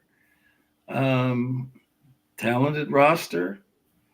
Got Ezekiel back. I don't know about that. And Dalvin Cook, I don't think he played. Did he play in the game at all? I know they signed Delvin Cook. Brandon did, but I don't know about Delvin. Yeah, I don't think so. So, I mean, he's going the George Steinbrenner route. He has, deep pockets. But we'll see what happens. I mean, that if he's not getting a bang for his buck, I mean, George told my good friend Dave Winfield, started calling him Mr. May instead of, like Reggie, Mr. October. He started calling him Mr. May. So is that going to be Mr. September? Is that what's Dak's going to be? So this is a make or break year. I was surprised that he gave him the bag. So it's a talented team. He's all in, and he figures, hey, how old is he? I mean, is he in the mood to start over now? Is he in the mood to, so I mean, he's got the money. So, hey, Dak has been serviceable. And that's kind of hard to say. A guy $240 million is serviceable. That's kind of where I said that this is their make or break year. I've said that, and how the contract goes, and these guys have so much, they eat contracts. I mean, look at Russell Wilson. And that's another charade that Pittsburgh did. That was the biggest phony thing that they held him out because they don't want him to go to Denver next week. See, they don't want that. They did not want him. He's going to Denver. He's just not starting. Yeah, well. So this is a huge charade. This is a we're gonna let Dave talk about because I'm gonna let you talk about the Vikings.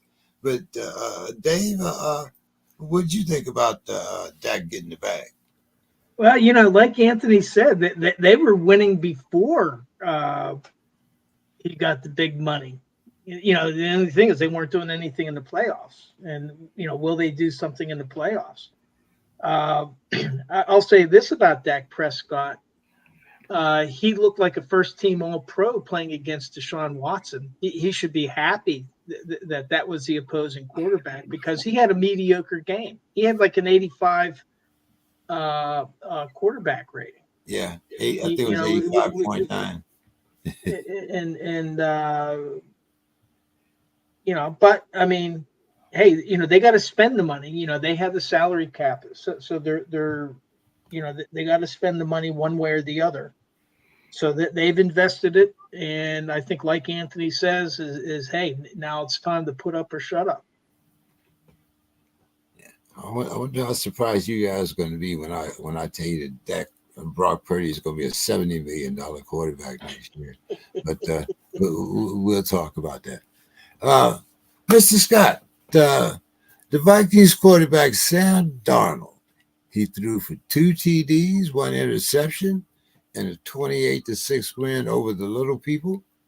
The quarterback was 19 of 24 for 208 yards. Your new running back, Aaron Jones, he had 109 yards and a TD. Your cornerback, Byron Murphy, he was your leading tackler with 9 tackles, and 8 of them were solo. So, Mr. Scott, what did you think about your team against the Little People?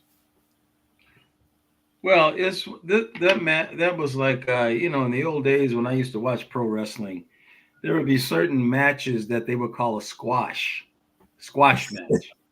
And the squash was there was no opposition from the opponent at all. I mean, it was just completely just mop the thing with them. And that's pretty much what happened. The Giants are no good.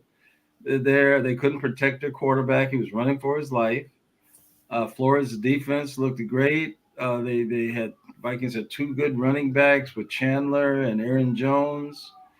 And Aaron Donald he's a veteran. He knows kind of what to do. He's been through this thing before, and he's got some weapons around him. We'll see how good he is. I mean, but that effort was, the team was almost feeling sorry for the Giants. I mean, they were just beating them around. It was really, there was no question about it. Man was running for his life.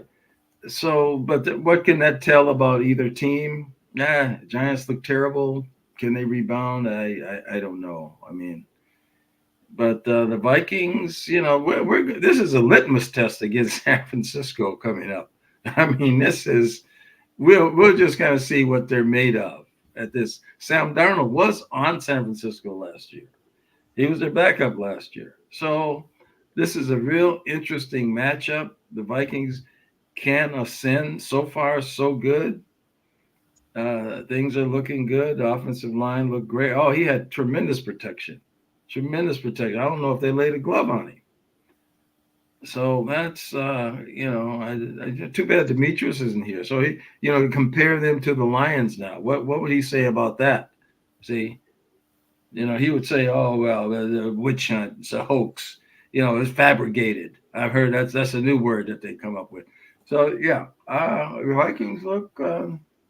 This is going to be a very interesting game. If they can pull this off, if they can actually beat them, if they can put that pressure on Brock Purdy, they could win the game. Okay. All right. Dave, good news. Steelers start the season with an 18-10 win over the Falcons. The D has 2 interceptions. The bad news. Steelers in the red zone couldn't score an offensive touchdown. Fields, 17-23, 153 yards. It's already been named. Fields already been named as the starter next week in Denver. Wide receiver. Of course. Why is that a secret? I mean, of course, they did not want him to start in Denver. They didn't want. Well, he should. Russell Wilson. There's nothing wrong with him. Well, then that means that the NFL is going to find the Steelers because you can't put a player on injured list, and then how does that go, Dave? Well, I mean, I mean, if you put somebody on your injured list or your limited list and they're not injured, well, then you can be penalized up to including having draft picks. All that has to happen is the doctor has to say he can't play. A doctor has to say that. Once that happens, that's it. Well, anyway, what did you think, Dave? I'm real concerned about getting in the red zone and not being able to put the ball in. And 153 yards. I'm concerned as hell. Well, let me put it this way. I mean, first of all, with your concerns, and I'll add to your concerns. Even worse, they only got to the red zone twice. No offense. The entire game. I mean, they only got to the red zone twice, and they came up with 3 points. On the one, they went for the 4th and 1 that they didn't make, and they got a field goal on the other. But they were relying on Chris Boswell to kick 57-yard field goals. He had three field goals over 50 yards. So it's not a matter of them not scoring in the end zone. It was like they couldn't even get to the red zone. But that said, let me try to put this into context. Russell Wilson was practicing to be the starter for this game in Atlanta up until Thursday. He went to practice Thursday. Everything was fine. During practice on Thursday, he tweaked his calf, which he had injured during the preseason. Now, what some people, around the Steeler fandom, they're split between Wilson and Fields. And their concern with Russell Wilson is they look at Aaron Rodgers, they look at Kirk Cousins, and they look at there is a third quarterback. All 3 of them had Achilles injuries, which are out for the year. But all 3 of them, the precursor to those Achilles injuries were calf problems.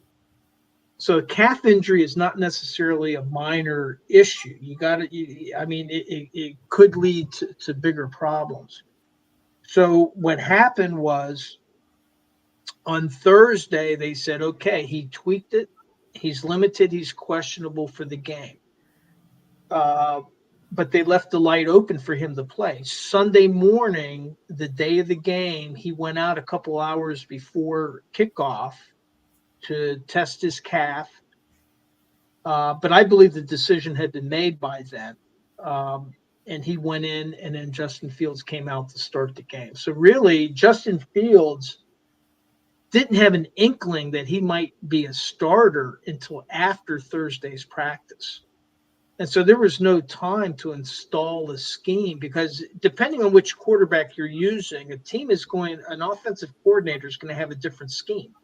Russell Wilson has a different skill set than Justin Fields. And so when he went into that game, I think that Arthur Smith, the idea was, hey, one is we don't want you to turn the ball over. And they tried to play to his strengths. He had 14 runs for 57 yards, picked up a number of first downs. He only gained 153 yards, but he lost 40 or 50 yards on a pass to George Pickens that Pickens caught, but they called Pickens for a push-off.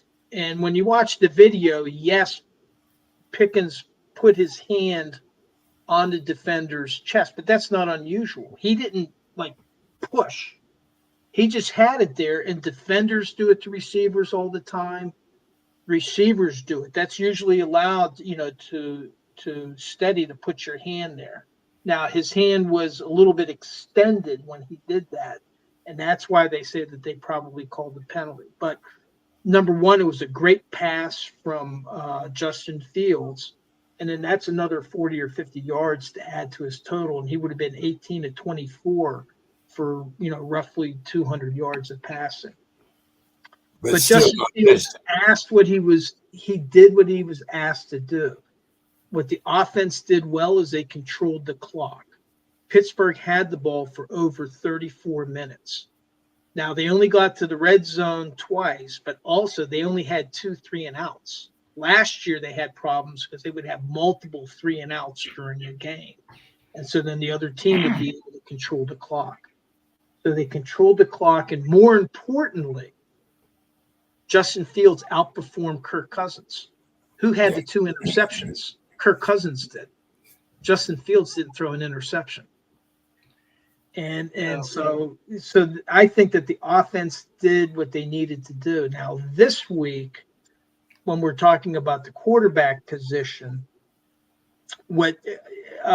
first of all, Mike Tomlin did not name Justin Fields the starter. What Mike Tomlin said in his conference is that we are preparing Justin Fields as if he's starting the game, because we don't know, availability is going to dictate what we do with Russell Wilson. And right now he's not available to us. And what they're looking at is that Russell Wilson may practice. I don't think he practiced today, or he was limited today and yesterday. And they're going to see where he is. But what they're doing now is they're installing a full scheme for Justin Fields. So more than likely, Justin Fields will be the starter, because that's who's been practicing as the starting quarterback. Now, for Russell Wilson, what I want to say about him is that watching the game, he was animated and actively encouraging his teammates on the sideline. He was not checked out at all. He was into the game. He was sitting with Justin Fields. And I think that there's a good vibe with Russell Wilson in Pittsburgh. I don't know what happened in Denver. And I'm not a fan of Sean Payton. He was the coach whenever they had the Bounty Gate down there in New Orleans. I'm not a fan of Sean Payton. But Russell Wilson, I think, has been doing and saying the right things. And they're not going to put him in until he's 100%. And right now, Justin Fields has an opportunity to start another game. And he's demonstrated that he could come in on short notice, and he didn't turn the ball over. Now, he did fumble a snap in the first series. So that's still, the book on Fields is turnover. So that's something to watch. The Pittsburgh defense, lights out. They lost their punter, but they signed Corliss Waitman. On the offensive line, Dan Moore hurt his ankle, so he hasn't been practicing or practicing less. So Troy Faltano may get an opportunity to play. He did not. He was dressed, but he did not play in the opener. The thing that I'd like to mention is that Pittsburgh has not won in Denver since November 2009. Pittsburgh has lost the last 4 games that they've played in Denver, and they were favored in 3 out of the 4 of those games by as many as 7.5 points. So I don't know if it's the thin air. I don't know what the deal is, but even when Denver is the underdog, they figure out a way to beat Pittsburgh in Denver.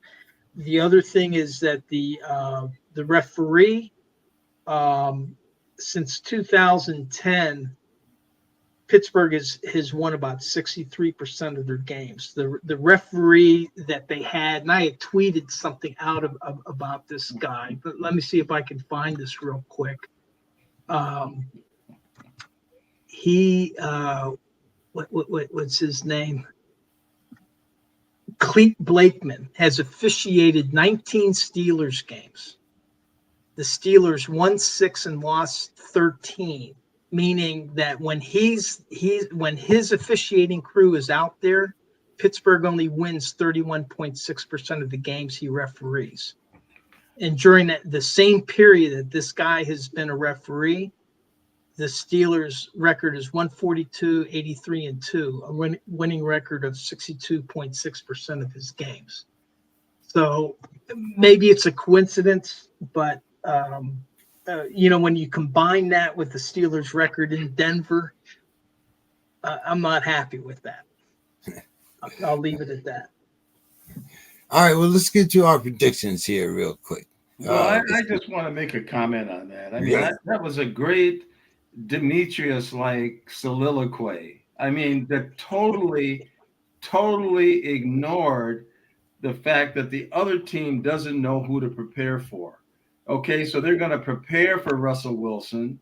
They're watching tape. They're doing all this, and all of a sudden, oh, we don't know. We don't know up until and then these 2 quarterbacks have 2 completely different skill sets, and I still think that's totally ignoring. And then the interest of the refs. Oh, what is this? The great Nick Patrick, WCW, slow count, 1, 2, pick it up. I mean, I very Demetrius-like. I mean, no, they need to let the players know who's playing so the teams can prepare. I mean, this going back and forth. Well, this guy's hurt. Mr. Scott, okay. Mr. Scott, when we have our boxing match, you think I'm going to tell you about my left hook? Yeah, but I know you've got that. I know you've got it. Well, I mean, Denver knows that Pittsburgh has Justin Fields and Russell Wilson. All right, guys. Left and right. I think that's just my take. Let's get to the scores here. So Mr. Scott said he's gonna bet the bank here. So I'm gonna see it. I'm gonna see how many teams I follow him with. So we're gonna start off with the Buffalo Bills. They're getting 2.5 from the Miami Dolphins, and the over or under is 48.5. Mr. Scott. I like Miami. Ooh, okay. You like the over under? You just like Miami giving it 2.5. The over looks very enticing. Also, looks very enticing too. But I like Miami. All right. What do you got there, Dave? I'm going to just because Anthony said Miami, I'm going to go with the Bills. Oh, okay. Yeah. Let's see. More Demetrius-like, yeah. So. I think I'm going to go with the Dolphins in this, but this is strictly because Tua is my fantasy quarterback. So And I'm going to take the over on this. Uh, Dave, I didn't do a. I'll do the over as well. next game, let's see. That would be Sunday at 10 because the Buffalo Bills game is Thursday. So our Sunday games, we're going to have the Los Angeles Raiders visiting the Baltimore Ravens, the Ratbirds. The Raiders are getting 8.5, and the over-under is 41.5. I'm going to take the Ravens, and I'm going to take the over. Dave. I think in this case, 8.5 points is a lot, but Baltimore looked good. I'm going to take Baltimore and the over. What do you got, Mr. Scott? Yeah, I'll have to follow that cab because I agree with that. Okay, Mr. Scott. Anthony, did you take an over or under on the Bills Dolphins game? Yeah, I'm leaning on the over. Yeah, over. Okay. You taking the over? What's this 41.5? I took the over. I don't know. We all took the over. Okay. Yeah. Saints and Cowboys. After the way the Cowboys looked, and they beat the Clowns. Dak got the bag. I'm going to take the Cowboys. I'll give the Saints the 6 points, and I will take over under on this is 47, and there is no hook. I think I'm going to take the over in this. I don't have confidence in the defense of the Saints. So, Mr. Scott, who you like? Yeah, I'm over with that too. I like Dallas. Okay, Dave. So Saints are getting 6. Saints are getting 6. I'll take the Saints, and I'm going to go with an under. Okay. Dave, the 49ers taking on the Vikings. The Vikings are at home, but they're giving 5.5 points to the 49ers. No, the Vikings plus 5.5. So that means that they're giving Vikings are plus 5. Yeah, so the plus 49ers 5.5. So that makes the Vikings the 49ers the underdogs at the favorite. Yeah. I'm sorry. They're playing the Vikings at home. Yeah. The over under is 45.5. I'm gonna do the over on that, and 5.5. I'm gonna take San Francisco. Okay, I'm gonna take San Francisco, and I'm gonna take the over. If the Giants can score 10, I think San Francisco should be able to score at least 20. Mr. Scott. I'm taking those points. I'm going to take the points and the Vikings. I think they have a defense that can make Brett Purdy nervous, and I think once you can do that, you can change the game. And I think it'll be an over. That's not a scary over. So you're gonna take the over, and you're taking the points. I'm taking the points and the over. Yes. Okie doke. Mr. Scott, the Chargers are playing the Panthers. The Panthers are giving the Chargers 6. The over-under is 39. No hook. Yeah, I don't like the game. But I will take the Chargers. Mr. Scott, I thought you said you were going. You had the formula for this week, but this is one of those games. Not on every game. Not on Okay. every game. So you Okay. can't, I mean, even I can't pick every game, I mean, so. Okay. All right. What you got there, Dave? What you got for it? I'm going to take the Chargers. Excuse me, I was just someone down the wrong pipe. And I'm going to do the over. Okay. Dave, the Indianapolis Colts playing the Packers. Packers are giving the Colts 3. The over-under is 40.5. No Jordan Love.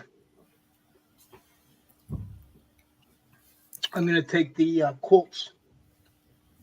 And I'm going to go under. I'm going to take the Colts, but I'm going to take the over. Mr. Scott, what do you got? It's another game I don't like. It's but I'm going to take Indy. Okay. You probably really hate this one, Mr. Scott. We got the Jets against the Titans. The Jets are a 3.5-point favorite, even though the Titans are at home. And the over-under is again 41 with no hook. I like the Jets. Okay. Like the Jets, as the man said, get off the schneid. Okay. What do you like at the points? It's only 41. I'm just, that's all I'm doing with that. What do you got, Dave? I'm going to take Tennessee. And again, Mason Rudolph is going to come in to snatch the game. And I'll take the over. I'm going to take the Jets and the under. Okay. Tampa Bay at the Lions. I guess I'm going to take that's all. And the hook here is 7.5. The Lions are giving the Bucks 7.5. The over under is 51. I'm going to take the over, and I'm going to give the Bucks the points. Mr. Scott? Yeah, I got to take the Bucks and the points. Oh, okay. He's taking the Bucks and the points. What about the 51? You gonna mess with that? Boy, no. Okay. I'm scratching that. What do you got there, Dave? I'm taking all three of us are taking Tampa Bay. No, I'm taking the Lions. Okay, you're taking the Lions. Okay, I'm taking the Lions and the over. right. Okay, and I'm going to take the under, but Tampa Bay. Okay. So you and Mr. Scott have Tampa Bay. I'm the only one with the Lions. Yep. Okay. All right.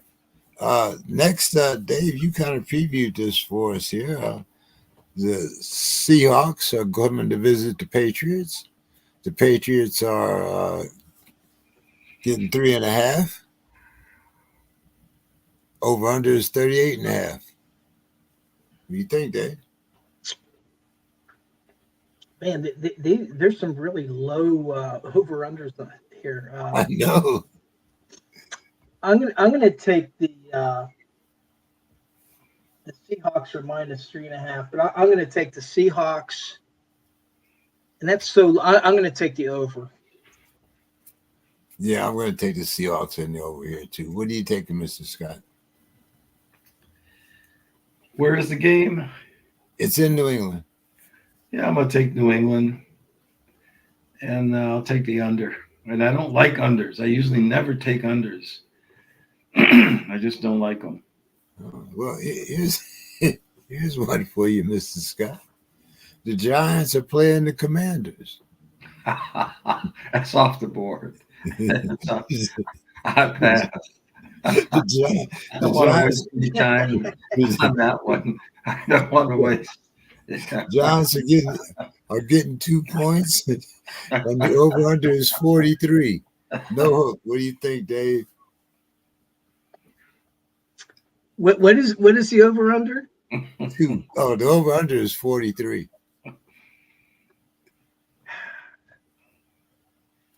I'm going to take the under, but because of Daniel's performance, I'm going to take Washington. Yeah, I like Washington in this one, only because of the home team. I'm kind of like Mr. Scott here. It's like, what the hell? But I will take, over under. What the hell? I'm going to go under for this one. Let's see. You guys all talked about Mr. Massage, but this week he's heading to Jacksonville, playing the Jaguars. The Clowns are getting 3 points, and the over-under is 41.5. Dave.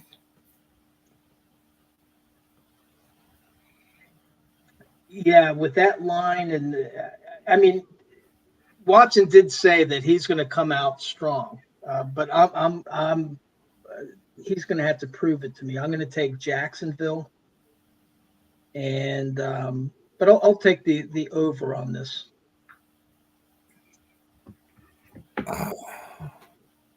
They only scored 10 points against the Cowboys, but the Jaguars' defense is not the Cowboys. I'm going to take the under, and I'm going to take the Clowns. Mr. Scott, you know I just had to bite my tongue, so. Yeah, I'm going to take Cleveland, and I'm going to take the over also. I mean, that's a low enough number. I'm inclined to take overs. I don't like unders. I just don't like them. Okay. I got another one for you, Mr. Scott.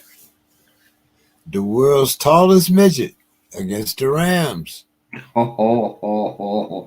Yeah, it's given the point spread. The Rams are getting 1. So it's in Arizona then. Yes, it is in Arizona. The Rams are getting 1. Yeah, the Rams are +1. So the Rams are giving 1 to the Cardinals at home.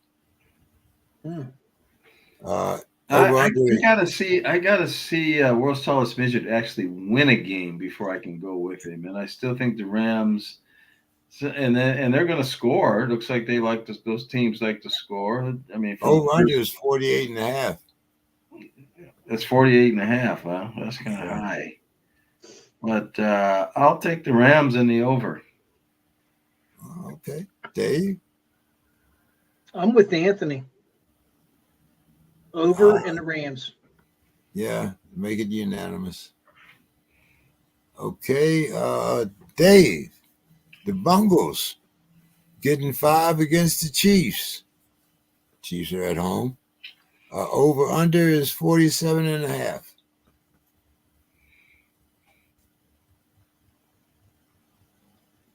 You know what? I'm gonna, because Cincinnati has something to prove.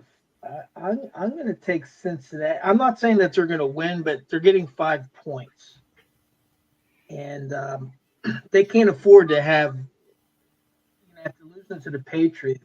So I'm going to take Cincinnati, and in this case, I mean Kansas City can score, but I'm still going to go, and then still going to go the under. I'm taking the Chiefs and the over. Mr. Scott, who you got? So what is the points? The Cincinnati is getting 5. Kansas City's at home, and the over under is 47.5.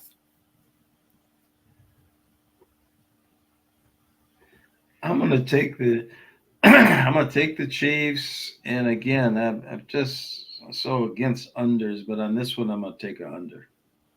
Ooh, okay. Mr. Scott, I'm going to start with you here. The Steelers at the Broncos. The Steelers are giving the Broncos 2.5. I mean, the Broncos are giving the Steelers 2.5. I'm sorry. It's at home, so they got home field advantage. But the over-under is only 36.5. Laughable.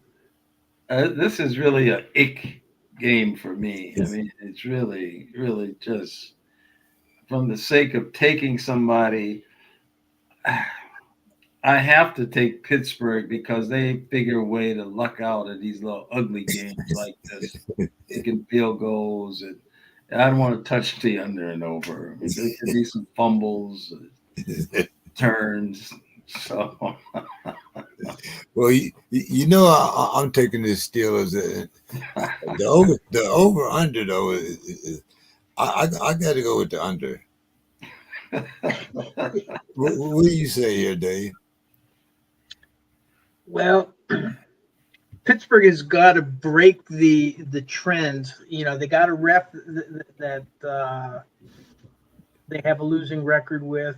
They haven't won in Denver, but they got to break that trend. So I'm going to take Pittsburgh, and I'm still going to go the under. Now the thing is that Pittsburgh, I believe, leads the NFL in winning one-score games, and I forget how far back, but it's by a pretty wide margin, where they just have a very good record winning one-score games. So hopefully, whether it's Justin Fields or Russell Wilson, hope Pittsburgh brings it up to 2-0 because they have a very tough home opener coming up. Okay, the Sunday night game, Mrs. Scott, the Chicago Bears getting 6, playing at the Texans. The over-under is 45.5. yeah, I like the Texans all the way. And over Bears are no good. They're any good. I mean, they can't score either. Them and Pittsburgh teams can't score. So, yeah, that's where I'm going. Yeah, I'm going Houston, and I'm going the over. What about you, Dave?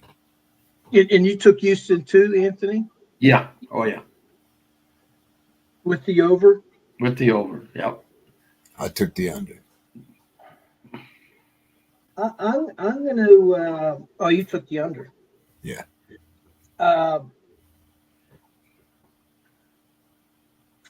Yeah, I guess this USC quarterback didn't have the greatest opening game. I'm going to go Houston and the under.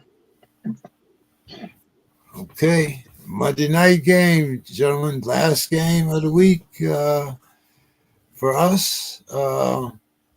Philadelphia, they're giving the Falcons 6.5, and the over-under is 47. There's no hook. Kirk Cousins threw 2 interceptions last week. I'm going to go the Eagles, and I'm going to go the under. Dave.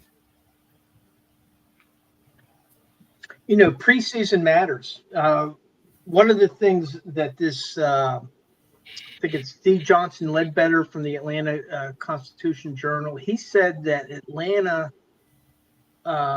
never played Cousins in the preseason.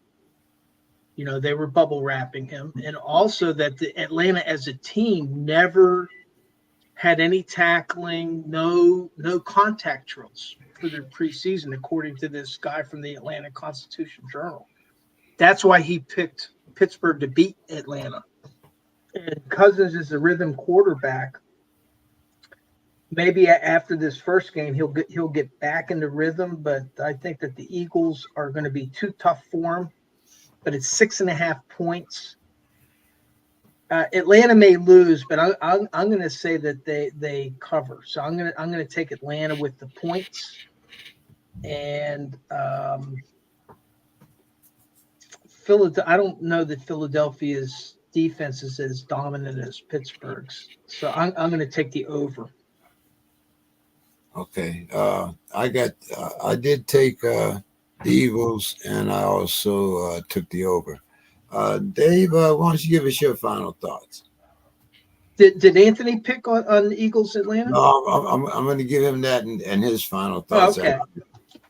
Well, here my final thoughts. Sunday, I went to a Pirates game. They beat the Nationals 7-3. But I tell you, it was such a difference from when I went there in July. And winning matters to organizations. And I tell you, the difference in July, the stadium was packed. I had a couple extra tickets that I was able to sell for good profit. Come this game, I had several tickets because I had a group that we were getting together, and the stadium was empty, and the tickets, to resell tickets, you were getting less than half the face value to sell tickets, and that's the way the Pirates season has gone, and it's demonstrated by the fans not showing up to the stadium, which is a sad thing to see. They need to get this owner, Bob Nutting, to, if he's trying, he's got to figure out a better way to get Pittsburgh on a winning track, with baseball team. But tomorrow morning, staying on the baseball theme, I'm flying up to Pittsburgh, and I will be at the Heinz History Center as a guest at the Roberto Clemente Foundation dinner, their ambassadors dinner, and I'm really looking forward to it. It's the first time that I've ever gone, but Roberto Clemente was one of my favorite players as I was growing up. His story is well known. He's another guy. Sue was talking about Aaron Rodgers. Roberto Clemente was the other guy that he just didn't send checks. He was flying with his supplies to Nicaragua to make sure that it was getting to the people, and it cost him his life. So I'm really looking forward to it. And that's the reason, even though the Pirates have been a horrible performer for the last more than 20 years now, I still remain a Pirates fan at heart because of players like Roberto Clemente. So that's my final thought for this evening. Okay. Mr. Scott, your pick and your final thoughts. Atlanta Falcons at the Eagles, getting 6.5 points, and the over-under is 47. Yeah, I like the Eagles. And, Kirk Cousins never plays in the preseason.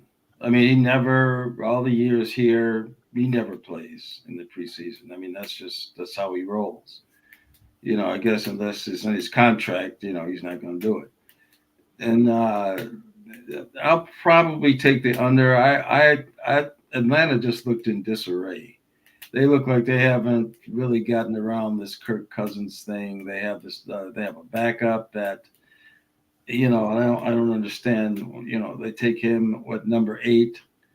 And they spend all this money on Cousins. So yeah, I think they're in disarray. I think they'll probably end up bailing on Cousins at some point. I mean, that's a prediction, but yeah, I like Philly all the way. All right, guys. Well, hey, as usual, it was fun. Mr. Scott, glad you could join us. I was looking for Reggie and Demetrius tonight, but I know, you just have to be content with me and Dave. But well, they probably thought I was going to be here, and same with Bo. He probably just decided to ban out. Well, that's fine. That's fine. That's why I come in, so they don't know. I just like a Jack in the Box.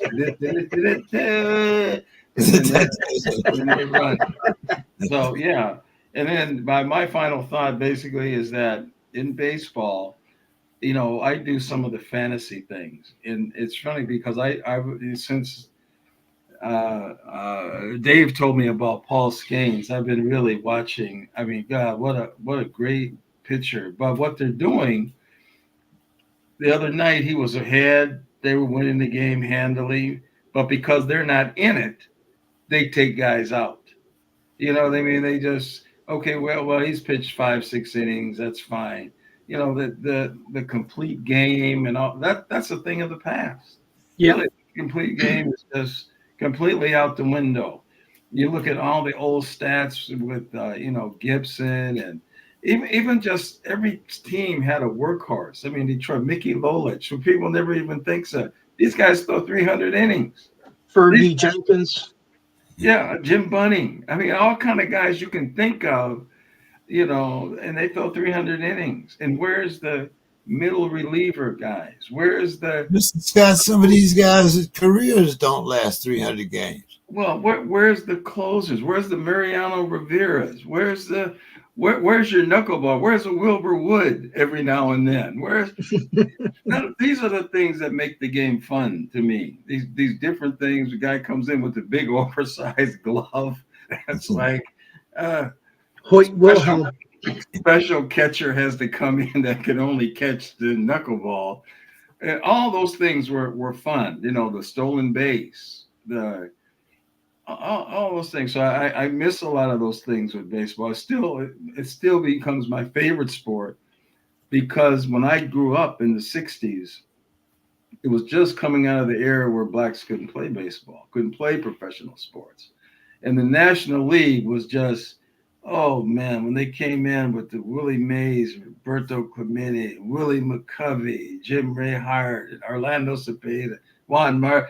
I mean, it was just a whole thing that you were hit at once with this. And so my generation, we think that's the way it was. we think we see Willie Stargell. Oh my God, holding a bat like this. And, the windmill. Yeah. All of those things were such a great. I mean, even when the Twins get Harmon Killebrew, what you talk about, a pure power hitter. That's what he came up for the downs. That was it. and I miss that aspect of the game. And I don't know if it's just, the pincher, Gates Brown, nothing but pinch hitting.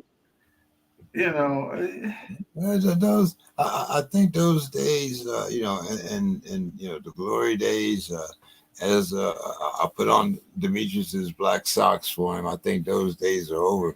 But Mr. Scott, you did miss the question here.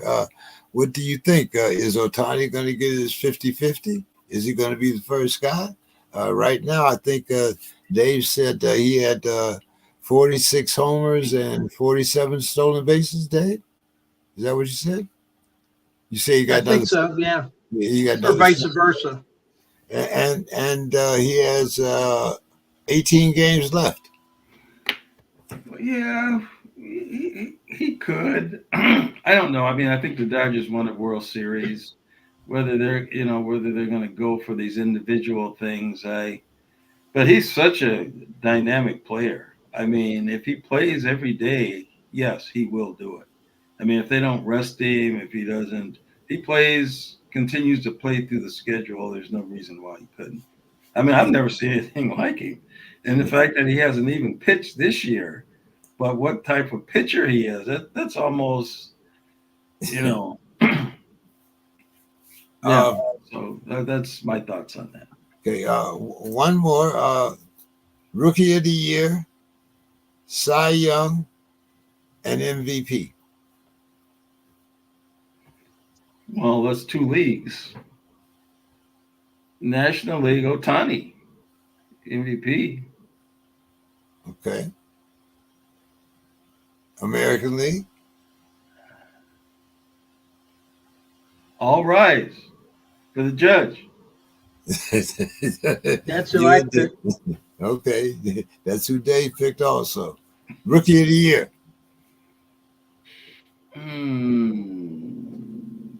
Well, Bobby Witt's not a rookie, is he? No. I don't know of a rookie. Dave said Skynes. Of course, Pittsburgh Pirates, but I mean, that was his name. Yeah, that's probably a good.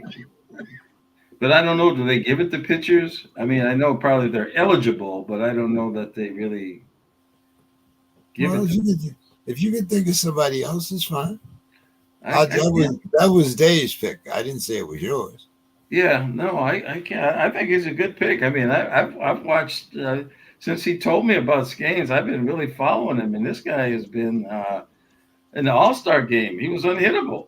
I mean, so Yeah. What about your MVP? Oh no, we Alright. did. We did the MVP. Cy Young. Cy Young. Cy Young. I'm sorry.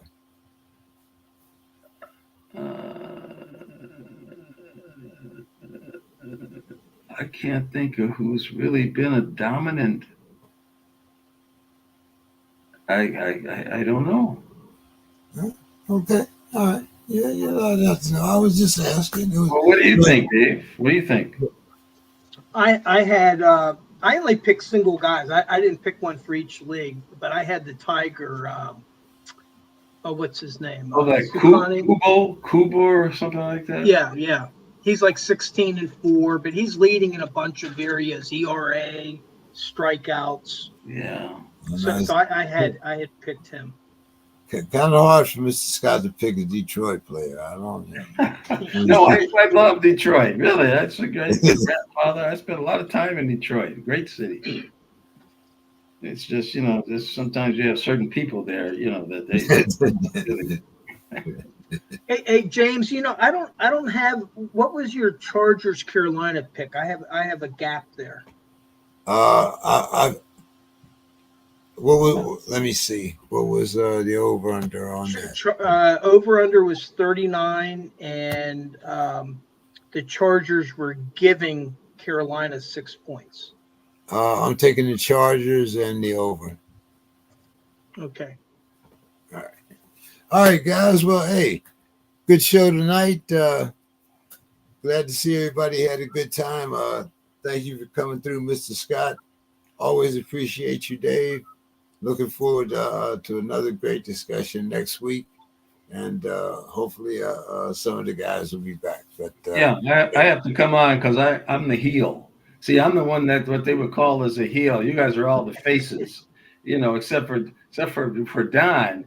He's kind of like back and forth as a heel. He's kind of like a Goldberg maybe, or a Stone Cold. He's a heel, but he's still a face too. So the wrestling guys can just faces, I'm the heel, and because everybody wants to beat me. Everybody knows they can get a win over me, then they can name for themselves. Everybody. That's why everybody's trying to get a win over me. So that's fine. So it sounds more like Ric Flair to me, but I'm not. All right, guys. That's a Pittsburgh attitude, Anthony. That's I like it. Keep that edge on, man. All right, guys. Have a good week, man. Nice talking. See you next week.